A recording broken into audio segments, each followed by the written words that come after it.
biggest thing was just getting people to hear my side. I want this abuse to stop. It's just, enough is enough. He's got a towel just kind of covering his mouth that's secured by duct tape, and he's handcuffed.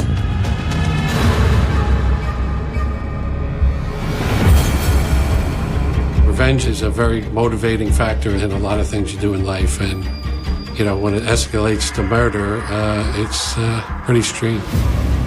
What people didn't know is what was happening behind the scenes. You keep on doing something to somebody, you know, over and over and over again. In due time, yes, they are gonna snap.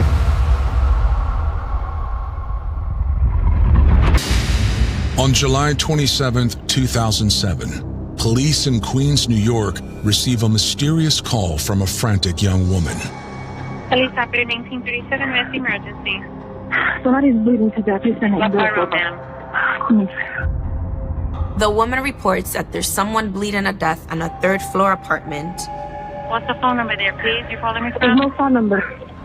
And she hangs up, giving no further details. Within minutes, police and paramedics arrive at the address and rush upstairs. At the same time, the 911 dispatcher traces the number and gets the caller back on the line. Someone called for the police at 4:30. I did.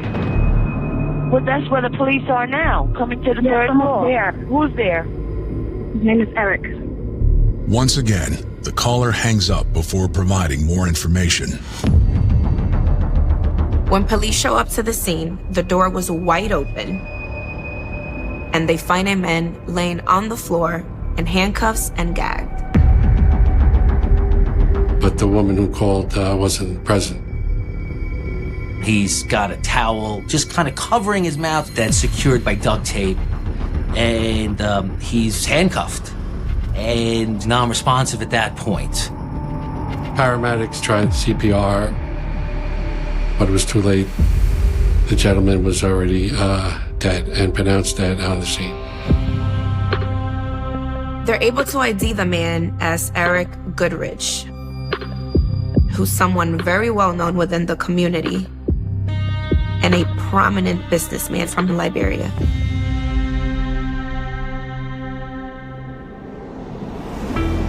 Eric Goodridge was born and raised in Liberia, but in his 20s, he left to start a new life in America with his girlfriend, Lucy Ann Harris, and her children.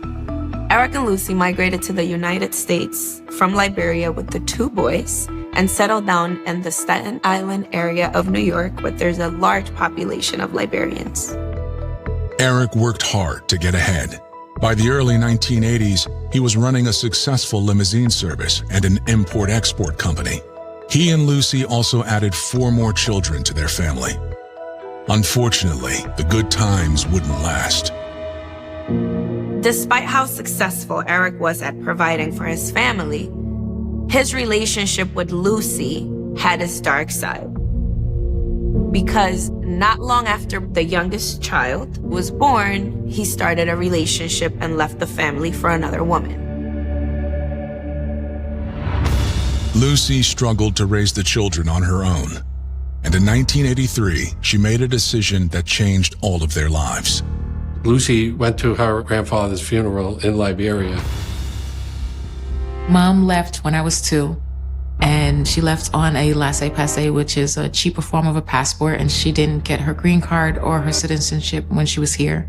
So she wasn't allowed to come back, even though she had 6 children here. The children basically bounced around to various foster homes till Eric came and took them in.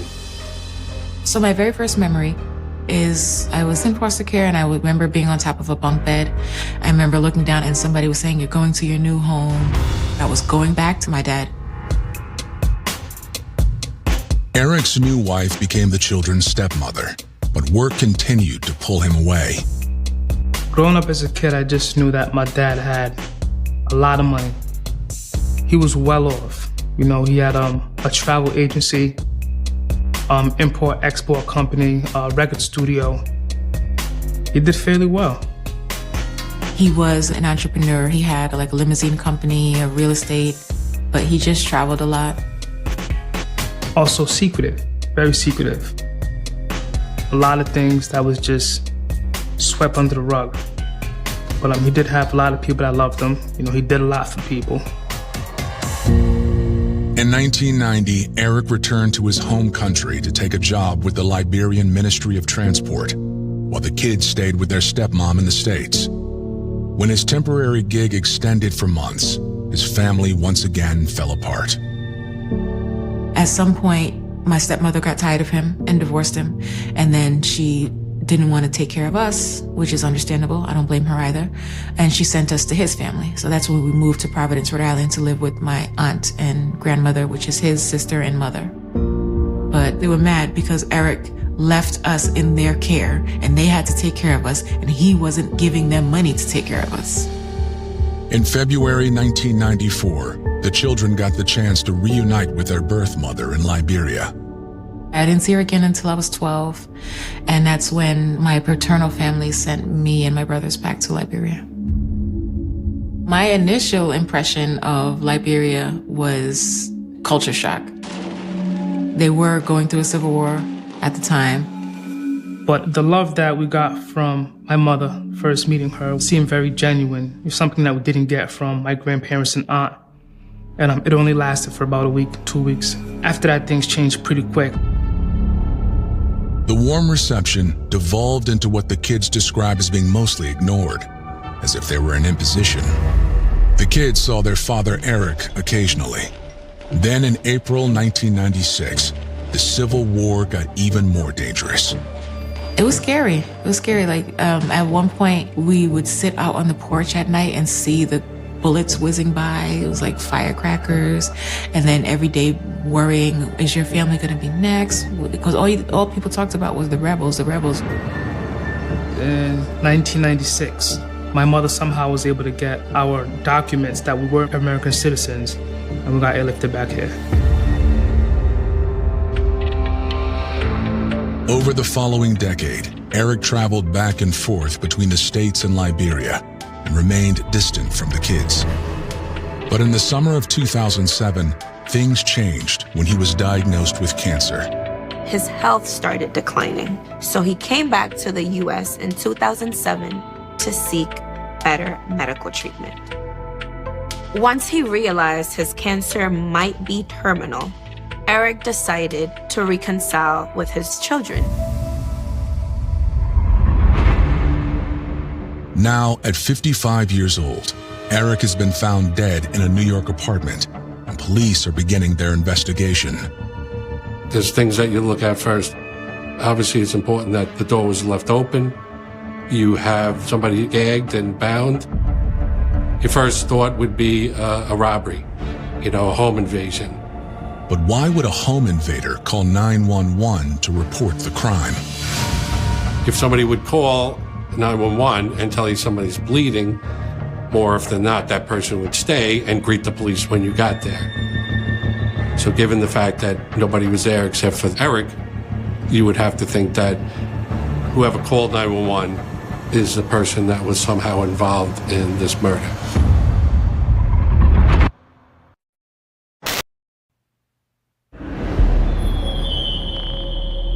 After investigators secure the crime scene where Eric Goodridge was killed, they conduct a search of the apartment.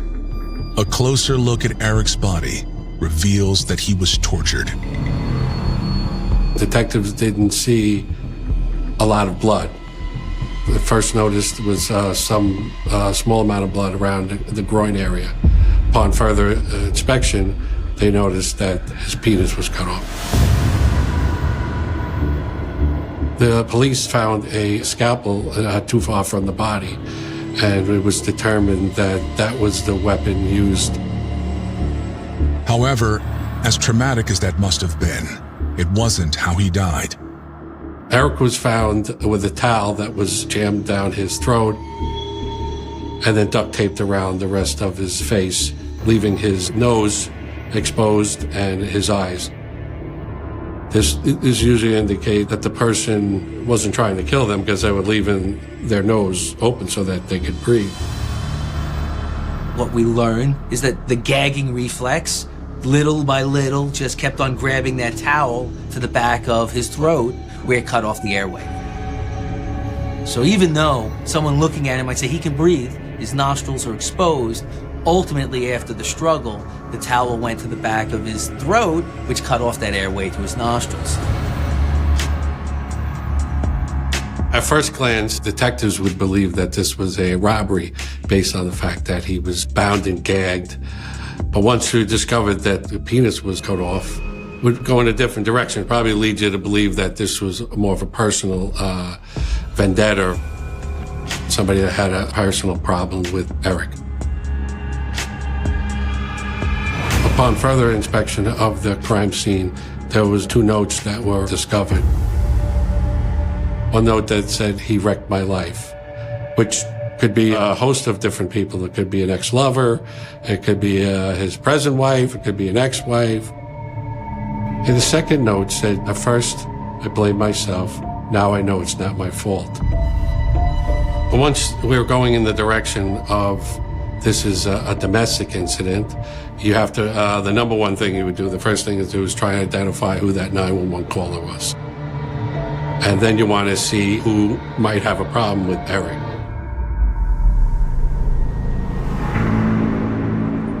Looking for answers, dispatchers once again called the woman who originally called 911. Hello? Yes, hi. This is New York City Police Department. Someone called for the police? Yeah. The woman identifies herself as Bridget Harris. And who is Eric? Your father? Who is Eric? Yeah, is he alive? Is who alive? Eric. I don't know. What happened to Eric? Alright, I'll forget it. Instead of answering the question, Bridget says she's on her way to a police station to explain what she knows. It appeared this is something that's very personal. It was a vendetta. It was something revenge-oriented. And this was something we needed to find out from Bridget. But Bridget never shows up at the precinct. Continuing to process the apartment, investigators establish that it belongs to Bridget. They also obtain a search warrant for Bridget's computer. They were able to find out through this warrant that Bridget ordered a scalpel over the internet, and it was delivered to her home. The fact that somebody ordered days in advance a scalpel is the biggest indicator that it's something that was premeditated and thought out. We also found on the computer that Bridget had Googled the Lorraine Bobbitt case. In 1993, Lorena Bobbitt famously castrated her husband, John Bobbitt, then called 911 and confessed what she'd done.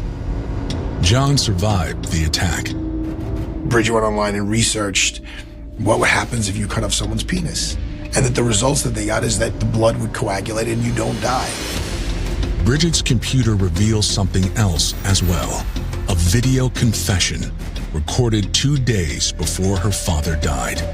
She went and made a video about what she was going to do, but asking everyone to not judge her until they knew everything.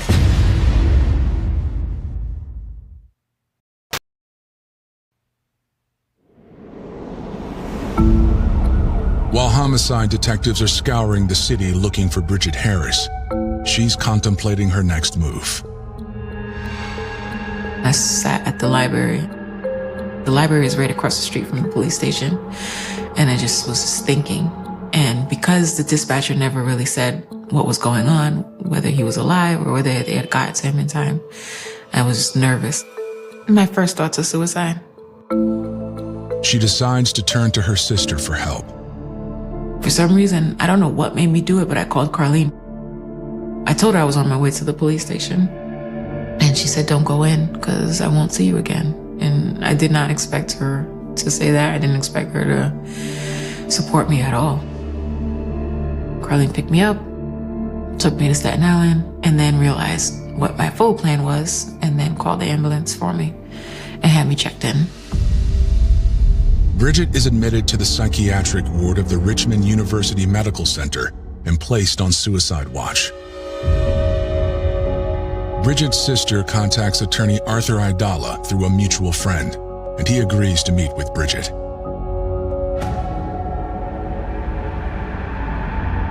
When I went to go see Bridget, she was on suicide watch. She was sitting at a table covered in a white sheet.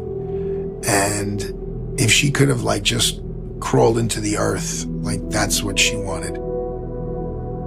I was just out of it. I was started on a regimen of pills that very first night. And I had never been on any kind of mental pills either. So I had sleeping pills, anti-anxiety pills, antidepressant pills. I do remember there was a man of the clergy who came in. He was being so sweet and he was being so nice, but I remember at one point he touched Bridget, like on her shoulder. And I remember her recoiling. And I was like, well, this poor young lady is in a lot of pain, man. I mean, a lot of pain. Over the next 24 hours, Bridget Harris tells her story.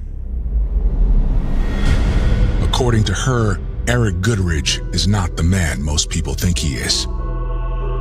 What people saw about what was happening with Eric is that he was very supportive of his children. What people didn't know is what was happening behind the scenes.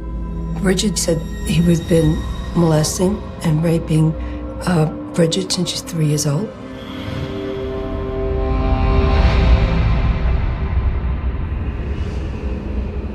My first memory of the abuse by Eric was in the guest bedroom of the house in Long Island.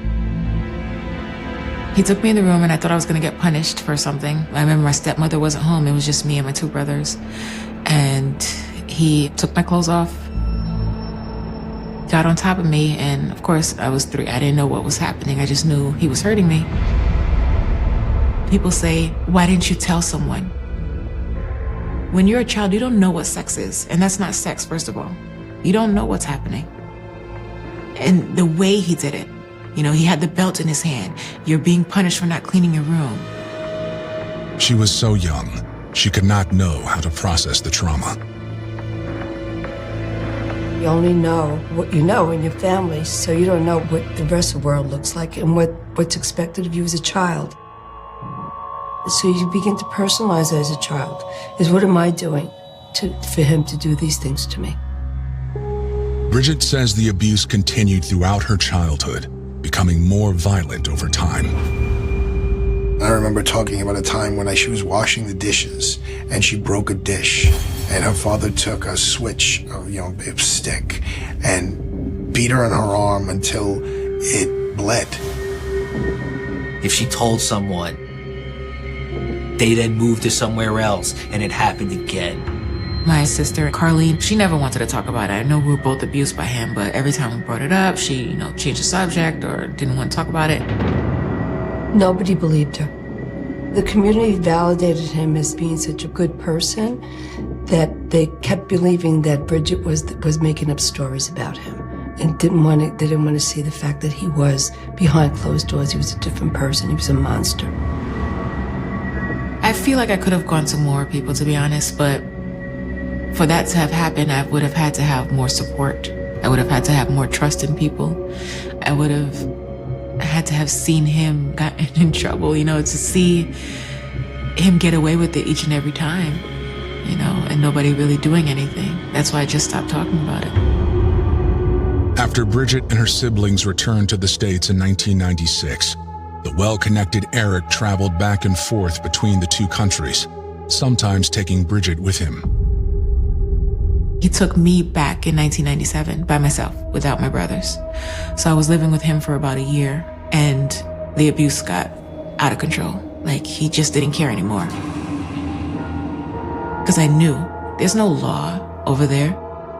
He's going to be able to do whatever he wants. I knew nobody was going to stop him. She says she endured the abuse until she was 18 years old. It was a very horrible one. I think that was the straw that broke the camel's back. I didn't just lay there this time. I fought him off. And he was actually shocked.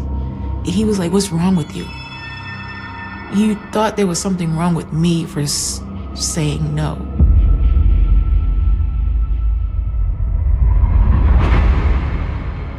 They gave her the strength. She was older now, and she was 18. She was emancipated to run away. Being that Bridget was now an adult, she returned to the U.S. Embassy where she received financial assistance to come back to the U.S. and finally escape her father's sexual abuse.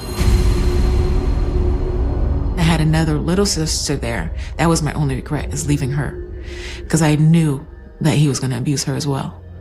But I was just like, I need to go. Once in the U.S., Bridget had a very difficult time bouncing around through relatives' homes. She ended up living in a women's shelter.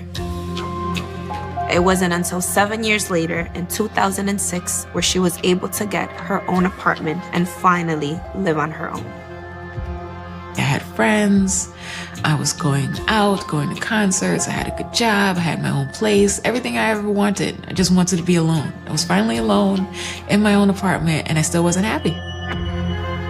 Trying to get in a relationship with anyone was hard, and suicide was on my mind literally every day. Just constantly thought about suicide. Then, in the summer of 2007, Bridget's abuser came back into her life. Bridget received a call from her sister, Carlene, where she told her that her father was in town. He was actually at her house. She wanted her to come over to make amends. When I found out he was back, I was like, okay, before I kill myself, maybe I can make sure that he's not going to hurt anyone else.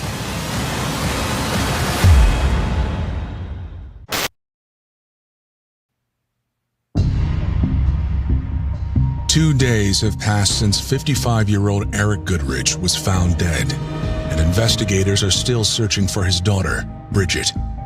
Their next contact is from Bridget's lawyer, who explains where she is.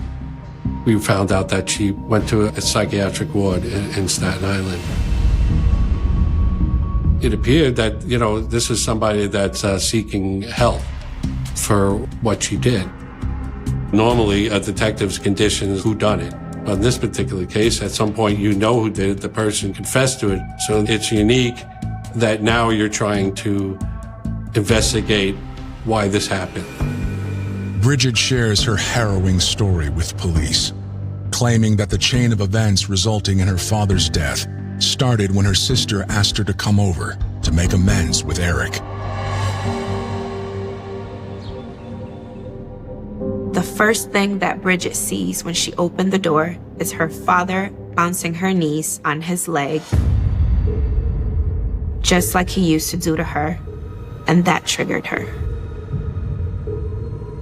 It was straight trigger, flashback.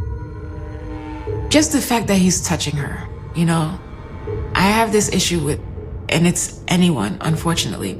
It's when I see my brothers kissing their own daughters, I get cringy. It's not something that they're doing, it's just what I remember happening to me. So to see my abuser actually touching a little girl again was, yeah. The one thing that set Bridget over the edge was hearing her father say that he wanted to take Carlene's daughters back to Liberia. Bridget knew that if her father succeeded in taking her nieces back to Liberia, they would only be subjected to the same sexual abuse that she was subjected to. Carlene told me he was there to make amends and, things are going to be different, and I didn't see it that way. Carlene really felt he was going to do nothing to her children. It was Bridget who had the fear and didn't trust him. In her mind, he was old, sickly, he's not going to do this again. But I didn't believe that. I just didn't think he was going to change. Bridget said, I love these kids. I'm not going to allow what happened to me happen to them. To me, the justice system wasn't going to be able to do anything. And I had already gone the route of trying to tell his family, and that didn't go anywhere.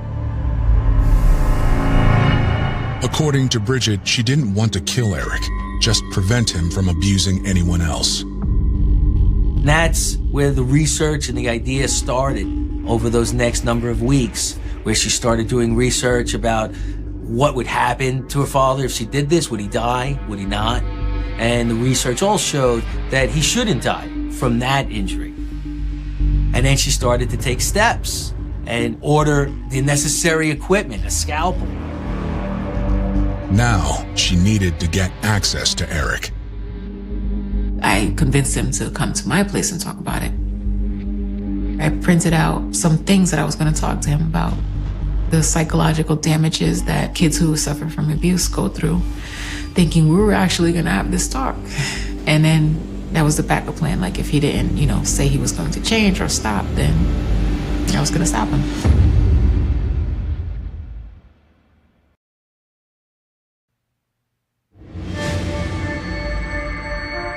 Bridget Harris explains to police that she planned to confront her father, Eric Goodridge, to stop his sexual abuse.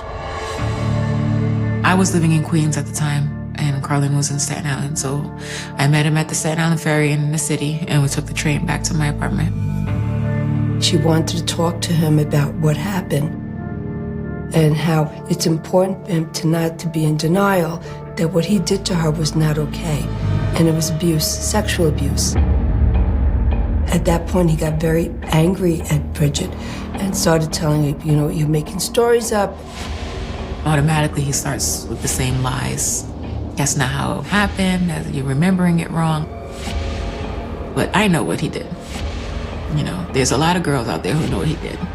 There's family members out there who know what he did. The more he was denying what happened, the more she felt she had to do something. So I'm like, he's definitely not changing. This is worthless. That's pretty much what I screamed at him. I was like, you're a horrible person. You know what you did. You're not going to change. You're going to keep doing it. I'm going to make sure you don't. Her intention was to take his weapon away. And to her, his penis was his weapon. It's how he assaulted her multiple times, all over the world. And her fear was that he was going to now use this weapon against her niece. I pulled out the pepper sprayed him. At some point, I don't know how, but he got knocked out. And then I ran and got the handcuffs. And I handcuffed him. And I remember he was breathing weird, so I splashed some water on his face. And when he woke up, he saw his hands and he started screaming. And to stop him screaming, I got a towel and put it in his mouth, which was worst mistake. It's not really a detective's job to work out a defense for Ms. Harris, but with respect to what you're going to charge her with, you have to know the why, because premeditated murder is different than something that is not premeditated, that's not murder. She had no intention to suffocate him. She was leaving an airway open. She was trying to keep him from screaming or being heard.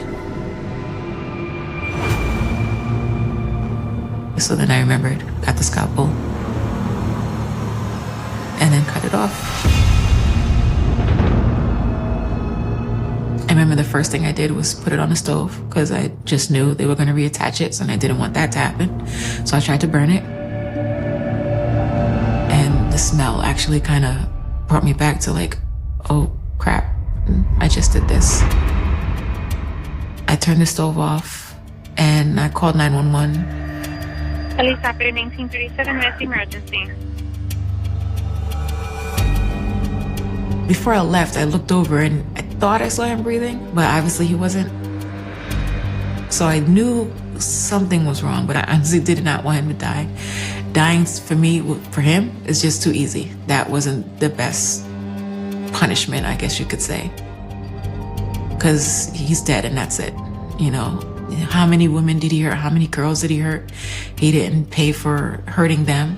And it wasn't up to me to take him out because I wasn't the only one that he hurt. So it wasn't about that. I just wanted him to stop hurting people. Bridget's plan, after taking her father's weapon away, was that she was going to go down to the beach. She always loved the beach. And she had always planned to go down to the beach and to kill herself. Instead of killing herself, she reaches out to her sister and she starts to get help. After getting Bridget's full story, authorities need to look into it. At this point now, we're going to take steps to either disprove or prove what she's alleging. So the allegation is that she's been sexually abused, so we're going to take steps to see if there's any proof that this happened. So normally the first thing you want to do is find out who she told during the course of the abuse. Not like yesterday, but, did she tell her friends 5 years ago? Because you want to verify this abuse independent of what Bridget's saying. With their father gone, Bridget's siblings decide to come forward with their own stories.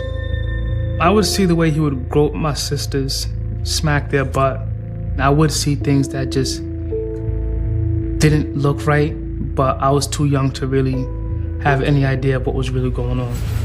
The first time I remember her telling me, I just moved to Rhode Island. This was in 2001, and that's when I remember her telling me. I think I could have gave her more attention, try to do something about it. Speak up to other adults. But I didn't.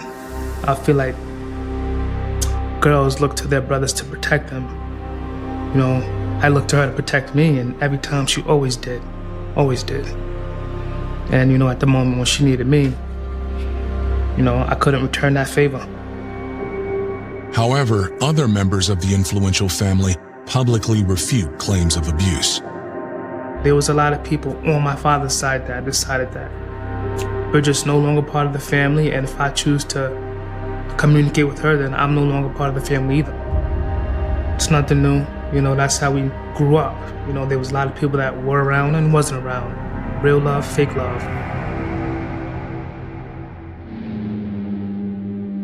Bridget's attorney works to get ahead in the court of public opinion. What needs to be taken into consideration is the history between her and the deceased, is the fact that she was subjected to a monster. A father who's supposed to protect his daughter at all costs preyed upon her. Bridget spent 3 weeks in a psychiatric facility.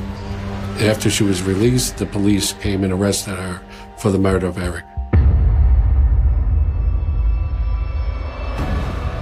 Before her 2009 trial, Bridget Harris is charged with both second-degree murder and second-degree manslaughter. We were able to get the judge to charge manslaughter in the second degree as a reckless act, and that this towel was a reckless act. I don't know if Bridget ever expressed remorse, but she did make clear that she knew what she did was wrong. And she did make clear that she was willing to accept punishment, just not excessive punishment. Bridget had the opportunity to plead guilty in this case to a lesser sentence and a lesser charge, and she had turned that down. And I remember the look on her face, really thinking about it and saying, no, I have to tell my story. I'm going to take that chance.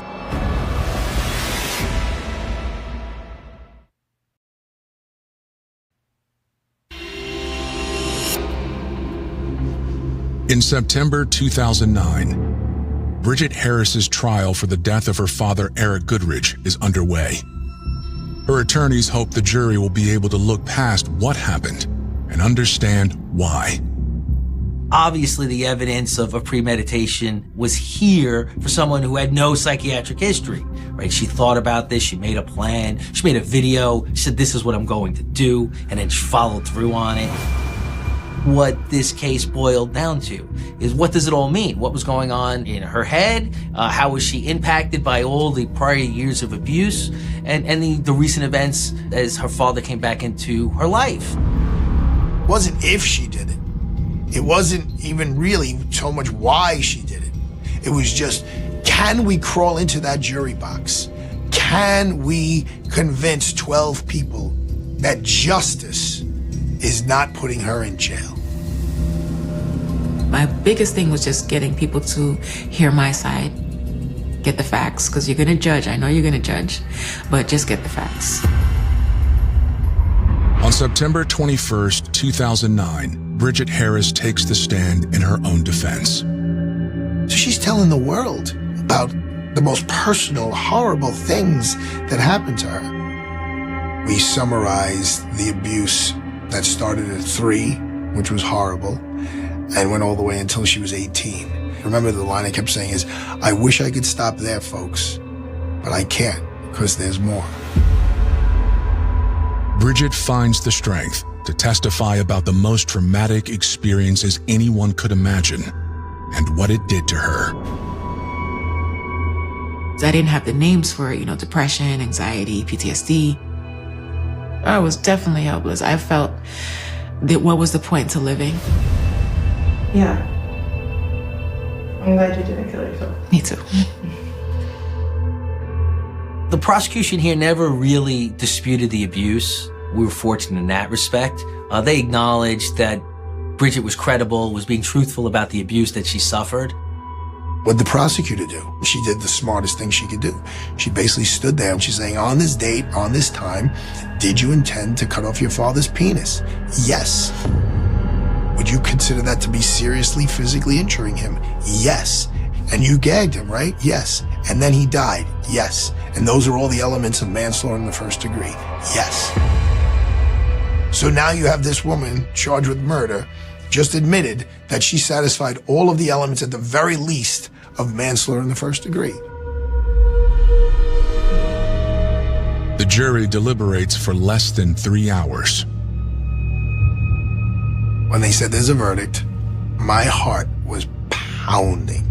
And I have the verdict sheet right in front of me that the jurors have. How do you find the defendant, Bridget Harris, on the first count of murder in the second degree? Not guilty, I check it off. How do you find the defendant, Bridget Harris, in the second count of manslaughter in the first degree? They had found her not guilty of murder in the second degree. They had found her not guilty of manslaughter in the first degree, which was also an intentional act. So this was definitely a victory. Instead, the jury finds Bridget guilty on the lesser charge of second-degree manslaughter, the unintentional killing of someone without legal justification. The real unique part is, I believe it was 9 jurors, 9 of the 12, came to the sentencing and sat right in the front row so that the judge could see them. They had already written letters to the judge asking for no jail. Please don't sentence her to any more jail, just let her go. But Judge Cooperman decided to sentence her to the maximum that he was allowed to under the law, which was a minimum of 5 years and a maximum of 15. And what that meant is that Bridget would come up for parole after 5 years.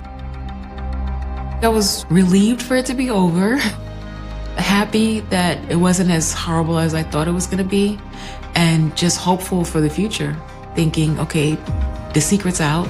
Now I can start healing. Maybe I can have a future. Maybe I can be happy. And then the jury, too, just the fact that the jury was on my side, I didn't expect people to be on my side at all. At all. When she finally came home 5 years later, I was excited. We took the drive to Brooklyn to go and get her. It was just good to have her back.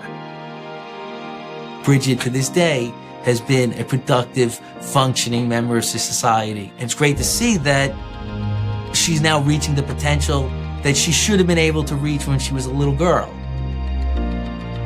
Eventually, I want to own a restaurant, multiple restaurants, starting with the food truck. But more importantly, what I'm working on right now is writing my memoirs, getting everything down, because I do want to advocate for survivors of abuse. I want it to end. I want to break the cycle.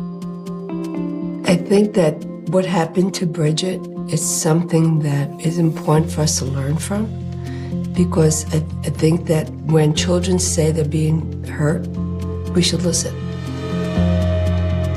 This story is tragic and very heartbreaking, but it is more common than we think. Child sexual abuse is a global issue. We need to protect our children. I want people to be comfortable telling my advice to anyone this is happening to. Don't wait. And I know it's hard because how people judge and what people say, but if you know what's happening to you, you have to tell someone. And not just someone, you have to keep telling as much people as you can, because they're gonna keep doing it. And that's why they keep doing it, because they know you're afraid and they know people won't believe, so they take advantage of that. So telling is the only option. I want this abuse to stop. It's just, enough is enough.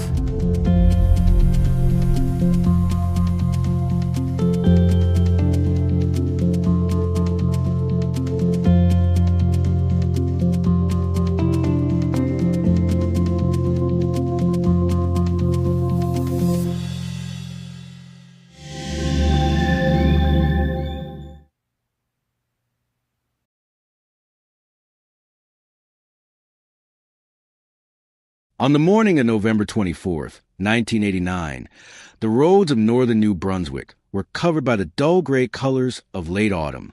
Bare trees stretched across the landscape like skeletal fingers. The wind moved through the forest surrounding the Miramichi region with a cold persistence that seemed to seep into walls, vehicles, and human bones alike. For nearly 7 months, the people living in this quiet corner of Canada had been waiting for a nightmare to end.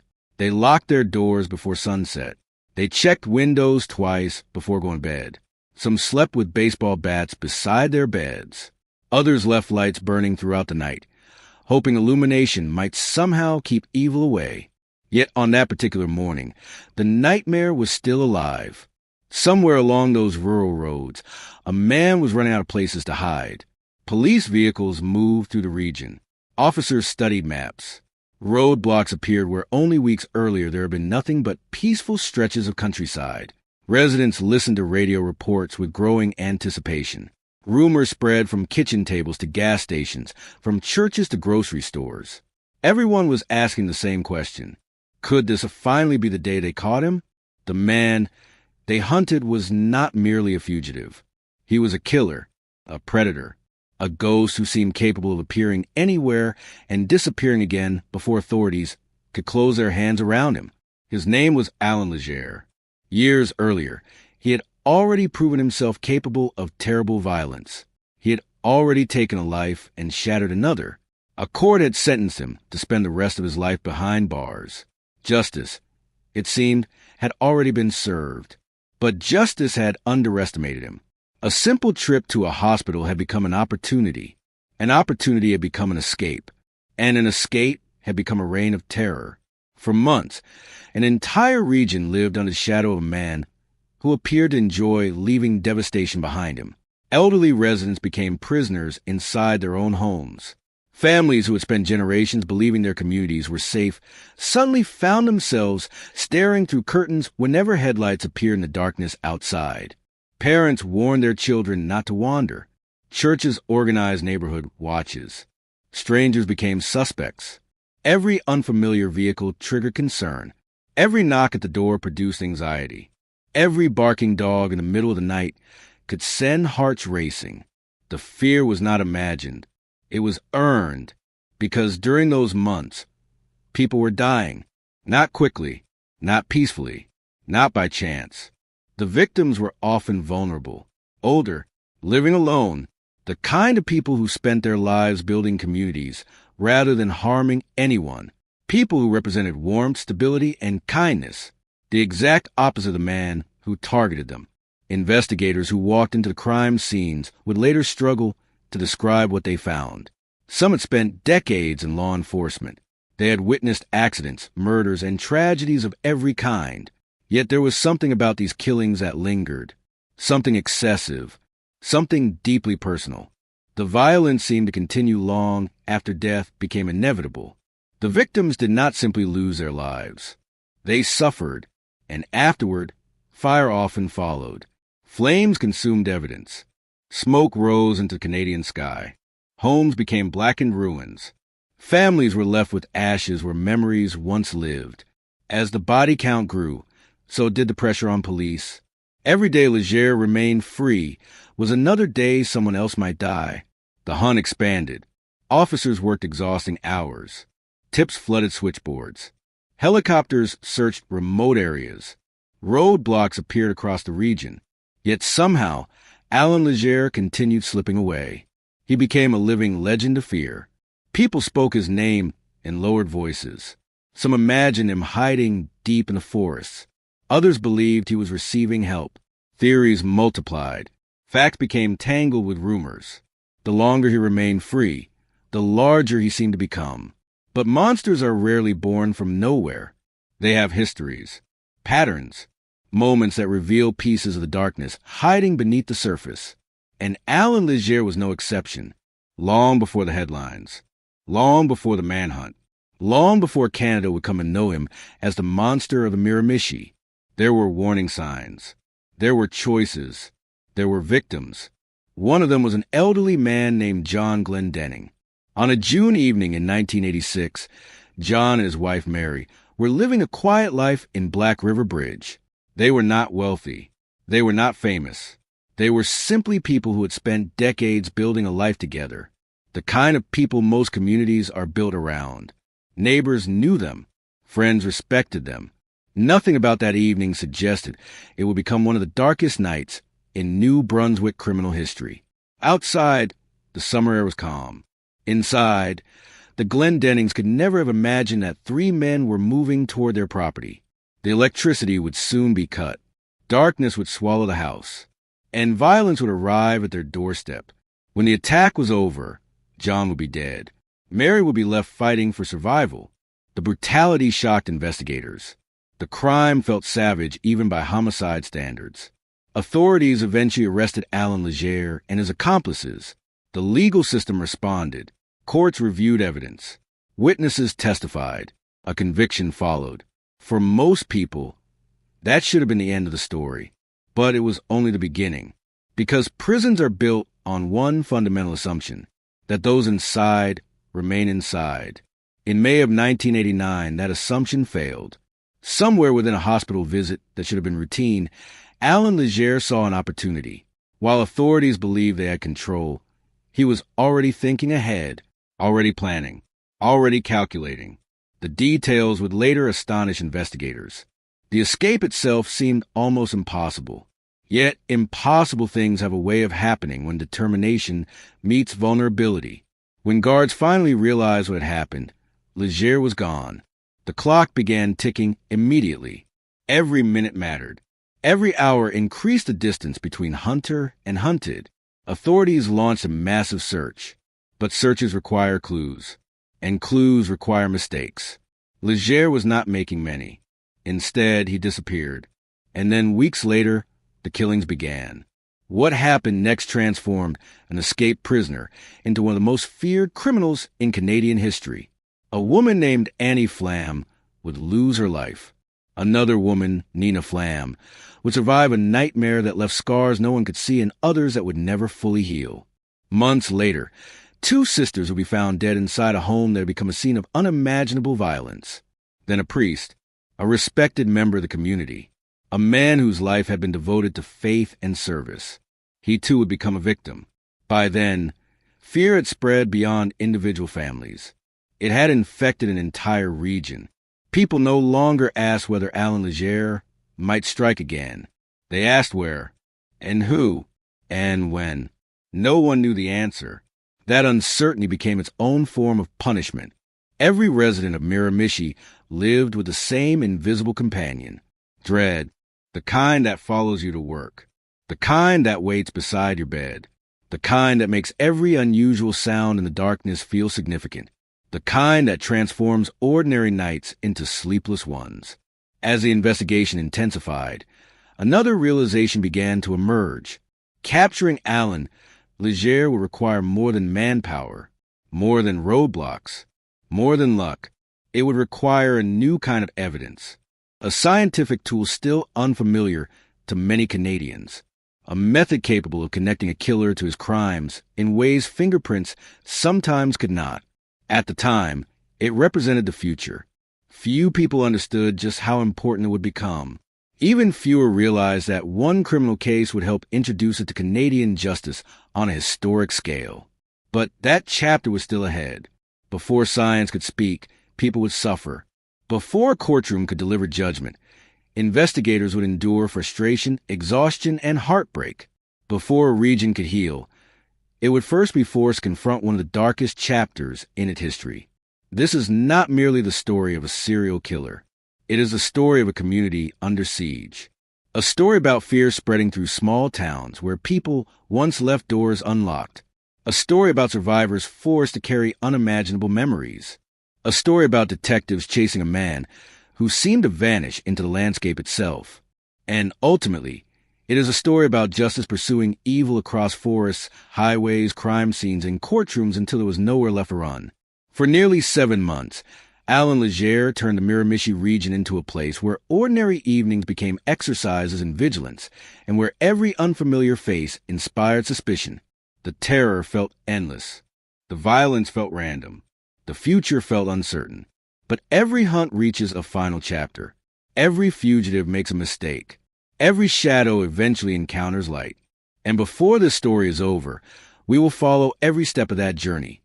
From the first murder that revealed the darkness inside Alan Legere, to the escape that unleashed a nightmare, to the investigation that changed Canadian forensic history forever. Because behind every headline lies a deeper story. A story of victims. A story of fear. A story of resilience. And in the frozen winds of New Brunswick, that story was written in blood, fire, determination, and the relentless pursuit of justice. This is the story of Alan Legere, the monster of the Miramichi. To understand why the name Alan Legere would one day terrify an entire region of Canada, we first need to understand the world in which this story unfolded. Because horror does not emerge from a vacuum. It arrives somewhere. It enters real communities, real homes, and real lives. And in the case of the Miramichi terror, the setting itself became one of the most important characters in the story. Northern New Brunswick in the 1980s was not a place people associated with serial killers. It was a place of forests, of rivers, of long winters and short summers, of small towns connected by winding roads that stretched through endless stretches of wilderness. The Miramichi region sat in the northeastern part of the province, a landscape shaped by nature more than by urban development. Thick forests covered enormous areas of land. Rivers cut through the countryside like veins carrying life across the region. Fishing, forestry, and small local businesses formed the backbone of many communities. Families often knew each other for generations. Neighbors waved when they passed on a road. Doors were sometimes left unlocked. Children rode bicycles through quiet neighborhoods where everyone recognized their names. Life moved at a different pace. The mornings began with the smell of coffee brewing in modest kitchens. Pickup trucks rolled down country roads before sunrise. Store owners opened their doors and greeted familiar faces. Elderly residents sat on porches during warmer months, watching the world pass by. It was not a perfect place. No community ever is. But it was a place where people generally believed they were safe. That belief would eventually be shattered. The towns scattered across the Miramichi region were the kinds of places where tragedy traveled quickly. A serious accident, a house fire, or a sudden death would become known throughout the community within hours. People attended funerals. They brought meals to grieving families. They supported one another. The idea of a predator moving silently among them felt almost unimaginable. Yet beneath the peaceful surface of these communities existed another reality: isolation. Many homes sat far apart from one another. A person could stand outside at night and hear almost nothing except the wind moving through trees. In winter, snow could blanket roads and fields so completely that entire landscapes seemed frozen in time. In summer, darkness settled heavily over rural properties once the sun disappeared beyond the horizon. The same isolation that gave residents peace also created vulnerability. A person living alone in a remote house might be miles from immediate help. A scream might never be heard. A struggle might never attract attention. A light turning on in the middle of the night could go unnoticed by everyone except the person inside the home. Those realities will become tragically important later. But before fear entered Miramichi, the region possessed a strong sense of identity. People worked hard. Families stayed connected. Churches remained central gathering places. Many residents had deep roots stretching back generations. Stories passed from grandparents to grandchildren. Tradition survived. Communities endured. Visitors often describe the area as beautiful. The Miramichi River itself became a symbol of that beauty. It wound through the region with a quiet majesty, attracting fishermen from across North America.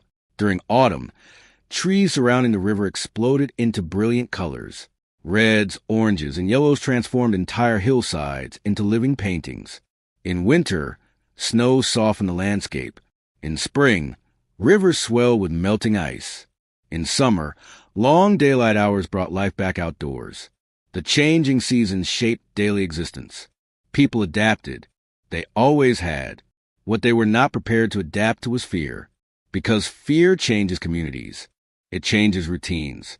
It changes relationships. It changes the way people see the world around them. And eventually, fear would spread through Miramichi like an invisible fog. But before we reach that chapter, we need to look closer at the man whose actions would transform the region. Alan Joseph Legere was born in 1948. Long before newspapers would label him a monster, he was simply another child growing up in New Brunswick.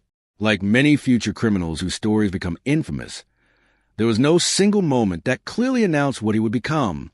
No warning siren, no dramatic sign, no obvious prophecy. Instead, the darkness emerged gradually. People who knew Legere over the years often described him as volatile, aggressive, and prone to criminal behavior. Encounters with the law became part of his life. Trouble seemed to follow him. Yet criminality alone does not explain what happened later. Many people commit crimes without becoming serial killers.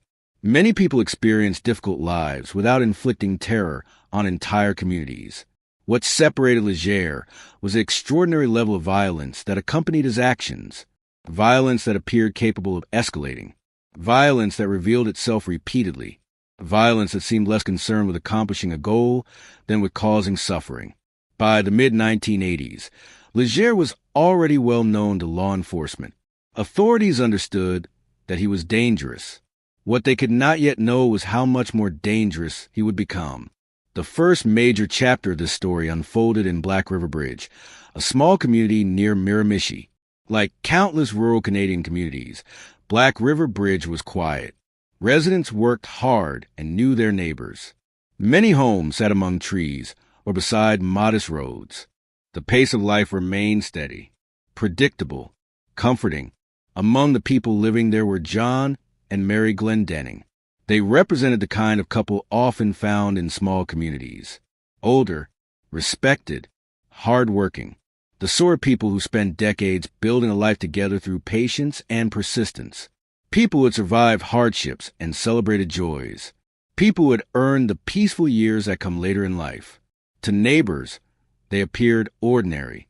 But ordinary lives often become the most heartbreaking when violence interrupts them, because there is something especially tragic about seeing peace destroyed.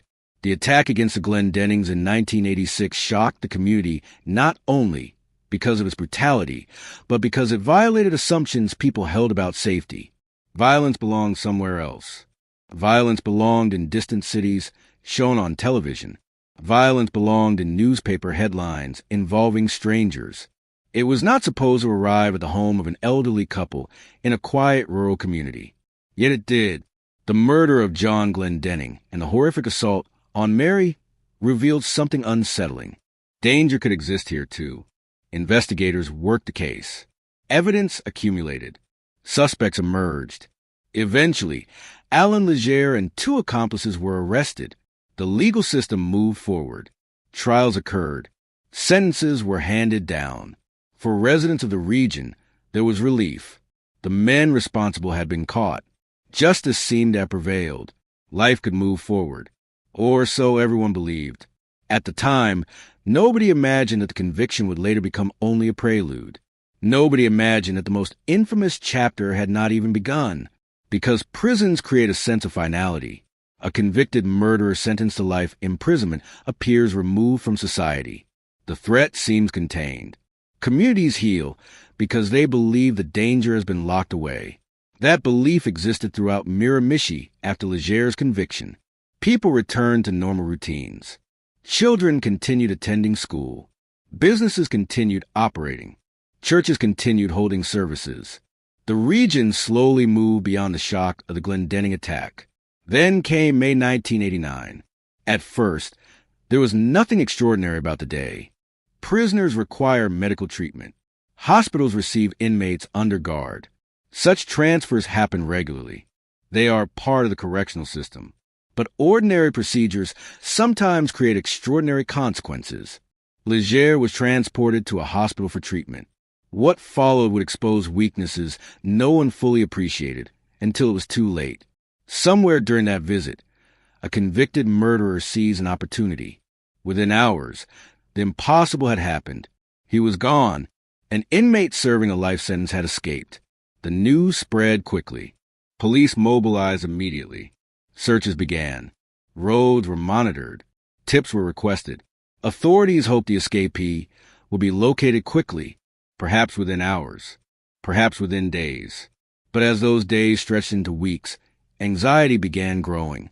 The forest surrounding Miramichi suddenly seemed different. The back roads felt less welcoming. The isolation that residents once cherished became a source of concern. Somewhere out there, Alan Legere was free. Nobody knew exactly where. Nobody knew exactly what he planned to do. The uncertainty itself became frightening. Conversations changed. People discussed the escape at dinner tables. Neighbors exchanged information. Rumors circulated. Some claimed to have seen him. Others believed he had already left the province. Every possible theory found believers. Yet one reality remained constant. No one had captured him. The longer the manhunt continued, the more tension settled over the region. Police officers worked around the clock. Investigators chased leads. Citizens remained alert. The situation felt increasingly unusual. This was no longer simply a prison escape. It was becoming a crisis. And then the violence returned. When the first new attacks occurred, the fear that residents had tried to suppress suddenly became real. The escape killer was not merely hiding. He was hunting. The peaceful landscape of New Brunswick remained unchanged on the surface. Rivers still flowed. Trees still swayed in the wind. Stores still opened each morning. Churches still gathered congregations on Sundays. But beneath that familiar exterior, something had shifted. People were beginning to understand that they were living through a moment that would eventually become part of Canadian criminal history. A moment that would test law enforcement. A moment that would devastate families. A moment that would force an entire region to confront a level of fear it had never experienced before. The forests were the same. The roads were the same. The towns were the same. Yet everything felt different. Because somewhere beyond those trees, beyond those roads, beyond those quiet neighborhoods, a killer was still free. And the worst was yet to come. Before we examine the violence that would eventually place Alan Legere among the most feared criminals in Canadian history, we need to pause and focus on people whose lives were forever altered by his actions. True crime stories often become centered around killers. Their names dominate headlines. Their photographs appear in newspapers. Their crimes are analyzed repeatedly. Yet the real story belongs to the people who never asked to become part of it. The victims, the families, the survivors, the ordinary men and women who woke up expecting another normal day and instead found themselves caught in a nightmare. In the Miramichi terror, there was no single victim story. There were several, different lives, different backgrounds, different dreams. What united them was not who they were. It was who crossed their path. And perhaps the most heartbreaking truth is that none of them appear to have been chosen because of personal conflicts or past disputes. They were not enemies. They were not participants in a dangerous world.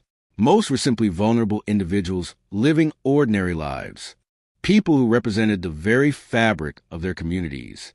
To understand the horror that followed, we must first understand who these people were before tragedy transformed them into names in police files.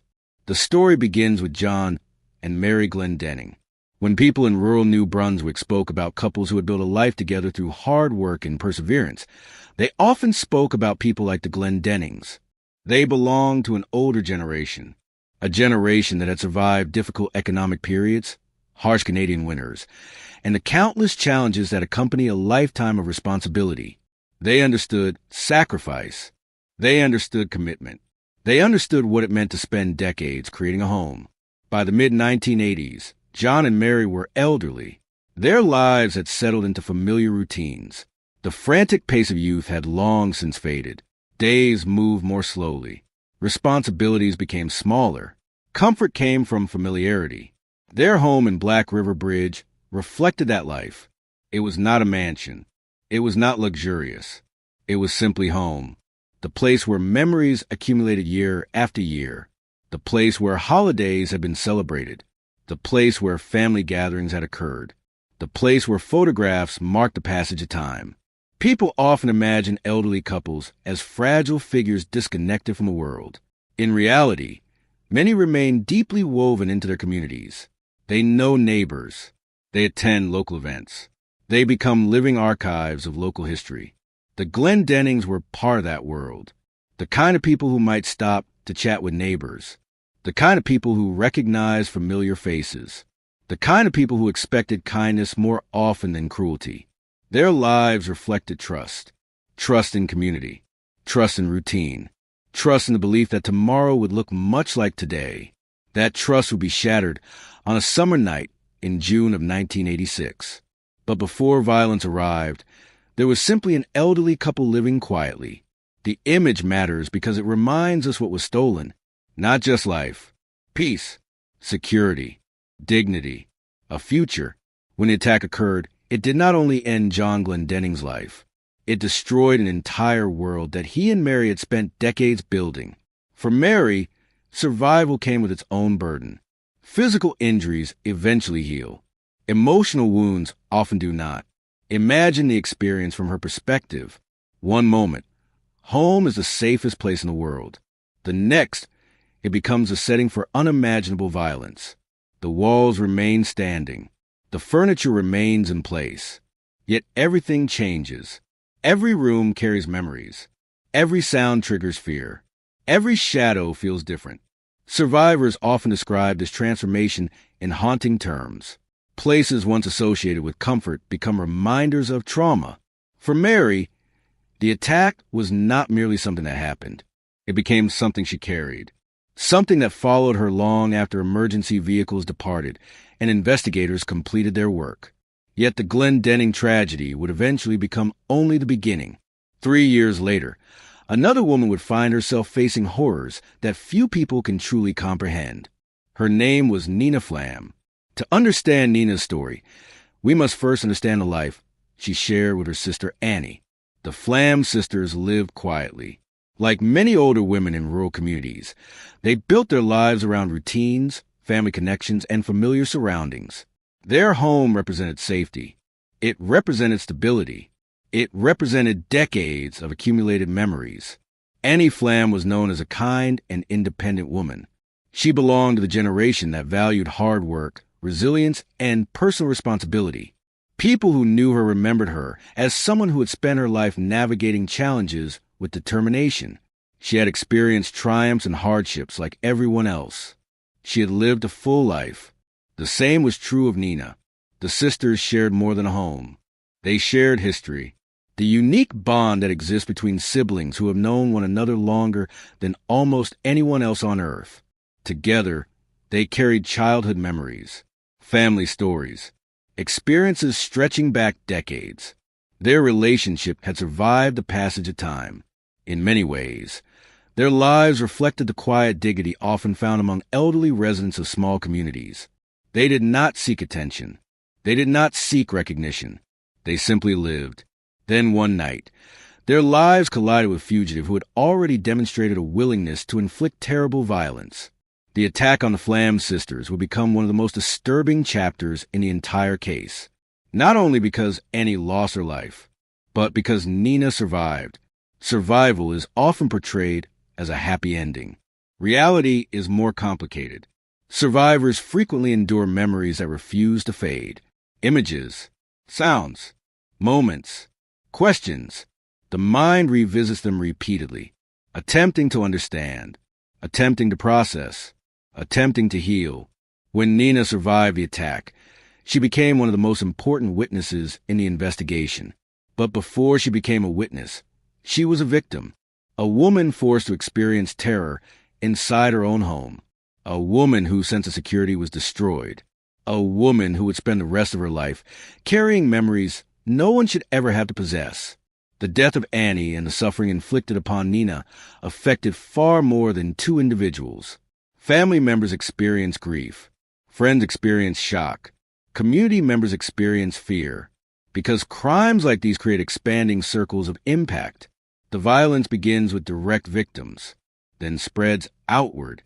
Parents, children, siblings, neighbors, entire communities. Everyone feels the consequences. As the manhunt continued, another family would soon join that expanding circle of loss. Donna and Linda Donnie were sisters. Like the Flam sisters, they shared a lifetime of memories. The relationship between sisters often contains a unique intimacy. They witness one another's successes, failures, joys, and disappointments. They grow older together. They become constants in a world that continuously changes. Donna and Linda represented another example of ordinary people living ordinary lives. The type of lives that rarely attract media attention until tragedy arrives. Their home was supposed to be a sanctuary, a place protected from the dangers of the outside world. Instead, it became a crime scene. One of the details that continues to haunt investigators is the level of violence involved in their deaths. Experienced officers who had worked numerous homicide cases reportedly found themselves disturbed by what they encountered.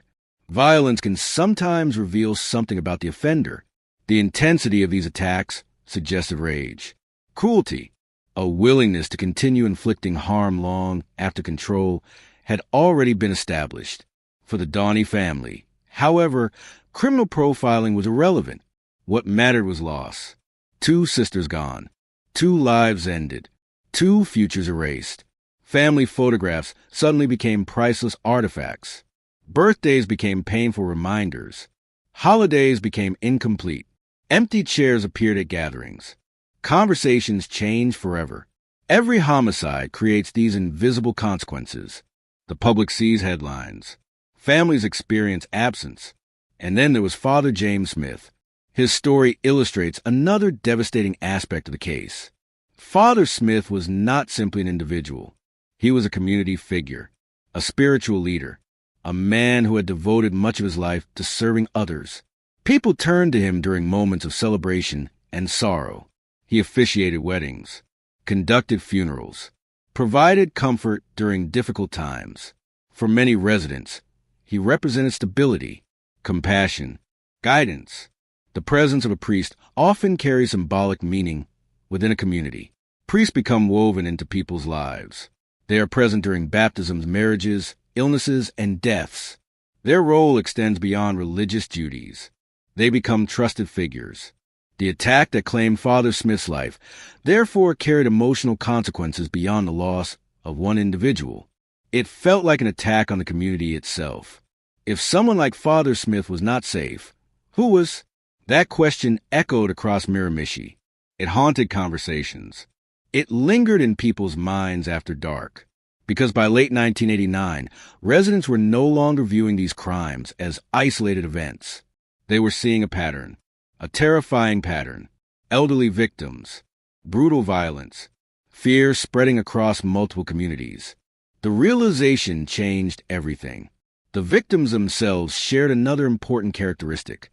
None appeared equipped to defend themselves against a determined attacker. Most were older. Many lived relatively quiet lives. They represented some of the most vulnerable members of society. The people communities are supposed to protect. The people who should be able to feel safest. Instead, they became targets. Looking back today, decades later, it is easy to focus on the scale of the investigation, the prison escape, the forensic breakthroughs, and the dramatic manhunt. Yet beneath every headline were real human beings. John Glendenning was more than a murder victim. Mary Glendenning was more than a survivor. Annie Flam was more than a name in a police report. Nina Flam was more than a witness. Donna and Linda Donnie were more than statistics. Father James Smith was more than another casualty. They were people, people with routines, people with families, people with memories, people who mattered. And perhaps that is the most important thing to remember before we move deeper into this story. Because the terror that engulfed Miramichi was never merely about one dangerous fugitive. It was about what happened when violence entered the lives of ordinary people who never expected it. It was about the human cost, the The cost measured not only in lives lost, but in trust destroyed, in families broken, in communities forever changed. As the summer of 1989 unfolded and the escaped killer remained free, those costs would continue to rise. More fear, more grief, more uncertainty. And soon, the nightmare would become even more terrifying, because the man responsible was still out there, watching, moving, waiting. And the next chapter of the story will reveal exactly how that nightmare unfolded. Every nightmare has a moment when fear becomes reality. For the people of Miramichi and the surrounding communities of northern New Brunswick, that moment did not arrive all at once. It unfolded gradually, spreading from one crime scene to another, from one frightened family to the next. Looking back now, it is easy to see the pattern. At the time, however, people experienced the terror in fragments. A murder here, an assault there, rumors, police warnings, newspaper headlines. Each event felt shocking on its own. Together, they formed one of the darkest criminal chapters in Canadian history. The story of the violence begins on a warm summer evening, June 21st, 1986. The longest days of the year had arrived in New Brunswick. The sun lingered late into the evening. The forest surrounding Black River Bridge glowed beneath the fading light. Rural roads stretched quietly through the countryside. Most residents were settling into familiar routines. Supper dishes had been washed. Televisions flickered inside modest homes. Elderly couples prepared for another peaceful night. Among them were John and Mary Glendenning. Nothing about the evening suggested danger. Nothing hinted that several men were already moving toward their property. The attack was planned. Before entering the home, the intruders cut electrical power to a nearby store, plunging the area into darkness. It was a deliberate act, a calculated effort to remove visibility and increase confusion. Darkness settled across the property. Inside the house, John and Mary likely experienced the same uncertainty anyone would feel when something suddenly seemed wrong. A strange noise, a disruption, a moment of confusion. Then came the intrusion. The violence that followed was savage. The attackers entered the home and confronted the elderly couple. John Glendenning became the primary target. The assault against him was so severe that investigators would later describe it as extraordinarily brutal. He suffered devastating injuries during the attack. The men were younger, stronger, overwhelmingly dominant. John never had a realistic chance. What occurred inside that house was not a simple robbery gone wrong. It was violence unleashed upon people who were incapable of defending themselves. By the time the attackers finished, John Glendenning was dead. Mary's ordeal was not over. She endured her own horrific attack. In addition to severe physical violence, she suffered further victimization that would leave emotional scars impossible to measure. Then the intruders left. The silence that followed must have felt unreal. Imagine the scene. A darkened home. An elderly woman gravely injured. Her husband lying dead. No immediate help. No certainty that the attackers were truly gone. Only pain, shock, confusion. And somehow, despite everything she had endured, Mary Glendenning survived. In one of the most remarkable acts of determination in the entire case, she managed to reach a telephone and call for help. That phone call became the difference between life and death. Emergency responders arrived. Investigators began their work. A community struggled to comprehend what had happened. For many residents, the crime felt almost impossible to understand. The victims were elderly. The violence was extreme. The cruelty seemed unnecessary. The attack violated every expectation people had about safety in their community. Eventually, authorities identified and arrested Alan Legere and his accomplices. A trial followed. Convictions were secured. The community exhaled. The threat appeared over. But history would prove otherwise. 3 years later, the situation changed dramatically. May 1989. Alan Legere was serving a life sentence. The justice system had done its job, or so everyone believed. Then came the escape. Details emerged slowly. During a hospital visit, Legere managed to free himself from restraints and flee custody. Within hours, law enforcement agencies across the region mobilized. Roads were monitored. Search teams assembled. Tips poured in. Police expected the fugitive would eventually make a mistake. Instead, he vanished. Days passed, then weeks. The search continued. The escaped murderer remained free. At first, residents felt concerned. As time passed, concern evolved into something darker. Anxiety. The kind of anxiety that follows uncertainty. Because no one knew where Alan Legere was. No one knew whether he was hiding nearby. No one knew what he planned to do next. Then, on May 28, 1989, the nightmare resumed. The target this time was a house occupied by two sisters, Annie Flam and Nina Flam. The evening began like countless others. Nothing appeared unusual. No warning signs announced the danger approaching their home. Somewhere outside, however, a fugitive killer was moving through the darkness. At some point, Legere entered the property. What happened next transformed the house into another scene of horror. Inside, the sisters suddenly found themselves confronting an armed intruder. The atmosphere must have shifted instantly. One moment normality, the next moment terror. Legere quickly established control. Nina Flam became trapped in a situation no one should ever experience. Threatened with a weapon, restrained, and subjected to prolonged violence, she was forced into a nightmare from which escape seemed impossible. Fear operates differently in moments like these.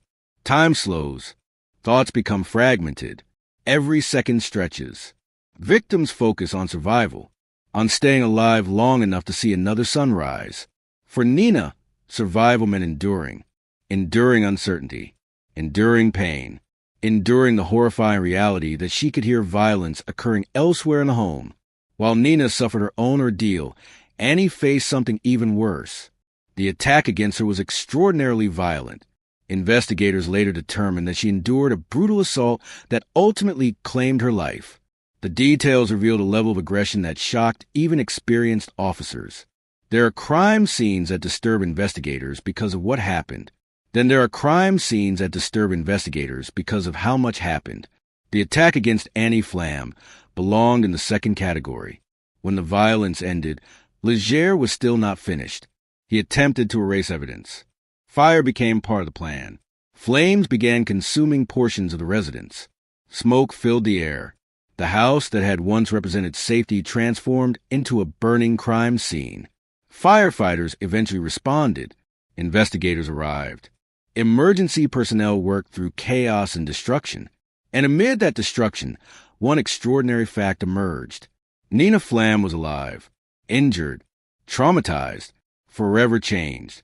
But alive, her survival will become critically important, not only because she deserved justice, but because she could help identify the man responsible. For residents across the region, however, the attack created a terrifying realization. The escaped murderer had not disappeared. He was active, and he was capable of striking again. The summer passed. The search continued. Tips arrived daily. Police followed countless leads. Many proved worthless. The fugitive remained elusive. As months passed, tension spread throughout the region. Residents modified routines. People checked locks repeatedly before bed. Outdoor lights remained on all night. Families discussed contingency plans. The fear was no longer hypothetical. It was based on evidence. People had already died. Then came October 13th, 1989. Autumn had settled over New Brunswick. Leaves covered roads and yards. The air carried the chill of approaching winter. Inside a residence in Newcastle, two sisters were spending what should have been another ordinary evening. Donna Donnie, Linda Donnie. Like so many victims before them, they had no reason to believe danger was approaching. Yet somewhere in the darkness, Alan Legere was once again searching for opportunity. At some point during the night, he entered their home. What happened afterward ranks among the most disturbing events of the entire manhunt. The attack was ferocious. Investigators later documented extensive injuries. The violence appeared relentless. The sisters suffered catastrophic trauma. Evidence suggested prolonged suffering. The crime scene itself reflected chaos, struggle, desperation, fear. Officers who entered the residence encountered a level of brutality rarely seen even in homicide investigations. Years later, Many would still remember the scene, not because it was the bloodiest, not because it was the most famous, but because the violence felt excessive, personal, almost impossible to comprehend. As before, Leger attempted to destroy evidence. Fire once again followed murder. Flames damaged the residence. Investigators faced additional challenges reconstructing events. Yet despite the destruction, one reality remained undeniable. 2 more innocent people were dead. The region reacted with increasing alarm. Many residents now believed no one was safe. The victims had varied backgrounds, different lifestyles, different locations. What connected them was vulnerability. The randomness felt terrifying. If there was a pattern, ordinary citizens could not see it. That uncertainty made fear even worse. Weeks later, the situation escalated further. November 16, 1989. Winter approached. Darkness arrived earlier each evening. By this point, Miramichi had spent months living under the shadow of an active manhunt. Then another murder occurred. This time the victim was Father James Smith. At 69 years old, Father Smith represented stability within the community. He was known, respected, trusted, the kind of person residents expected to see helping others rather than becoming the subject of a homicide investigation. Yet that night, he found himself alone inside the parish residence. At some point, Leger entered. What followed was another explosion of violence. The attack against Father Smith was extraordinarily brutal. Evidence later revealed extensive injuries. Investigators determined that he had endured a prolonged assault before dying. For many residents, this murder felt different, not because the previous victims mattered less, but because Father Smith occupied a unique position within the community. His death symbolized something larger. If even a priest could become a victim, then traditional assumptions about safety no longer existed. Fear reached levels never before experienced in the region. People stopped going out at night unless absolutely necessary. Neighborhood watch groups expanded. Firearms were cleaned and placed near beds. Dogs were brought indoors. Locks were checked repeatedly. Every unfamiliar vehicle attracted attention. Every unexpected knock produced anxiety. The entire region seemed trapped in a state of collective vigilance. Meanwhile, somewhere beyond the headlines and police briefings, Alan Leger remained free, moving, hiding, watching. The manhunt intensified. Investigators worked exhausting hours. Pressure mounted. Political leaders demanded results. Citizens demanded protection. Families demanded justice. The fugitive had now left a trail of devastation stretching across multiple communities. Several victims were dead. One survivor carried unimaginable trauma. Thousands of residents lived in fear. Law enforcement understood that stopping him was no longer simply a matter of solving crimes. It had become a race against time. Because every day Alan Leger remained free created another possibility, another target, another family, another tragedy. And as November continued, investigators would finally begin moving closer to the breakthrough they desperately needed. The nightmare was approaching its final chapter. But before justice could arrive, the hunt would become more intense than ever before. The killer was still out there, and the entire region knew it. Every murder investigation begins with questions. What happened? Who did it? Why? In most cases, investigators start with uncertainty. They arrive at a crime scene knowing almost nothing. Every object becomes important. Every footprint matters. Every witness statement may contain the detail that unlocks the truth. The Alan Leger case was different. By the time investigators stepped into the later crime scenes, they already had a name in the back of their minds. The problem was proving it. Suspicion and evidence are not the same thing. Police could suspect Alan Leger all they wanted. Courts required proof. Communities needed certainty. Families deserved answers supported by facts rather than assumptions.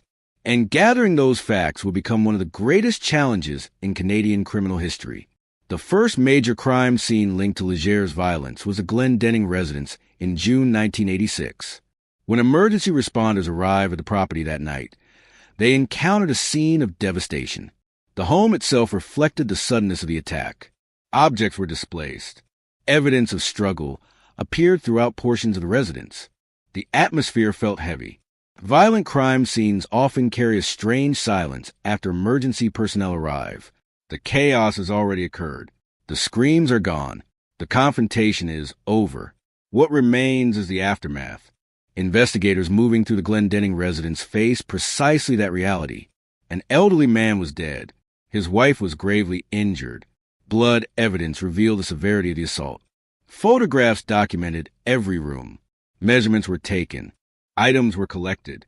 Fingerprints were searched for.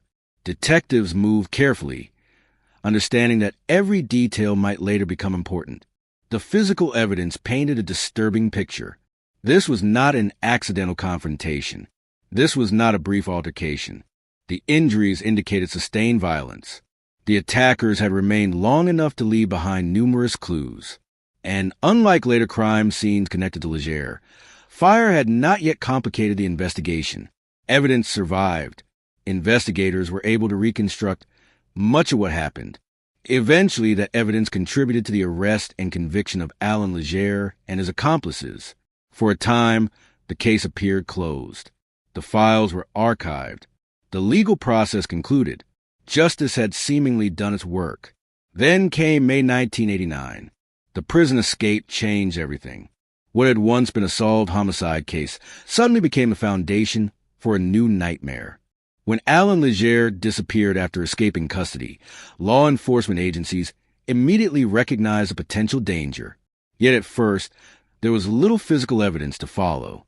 No crime scene, no body, no clear destination.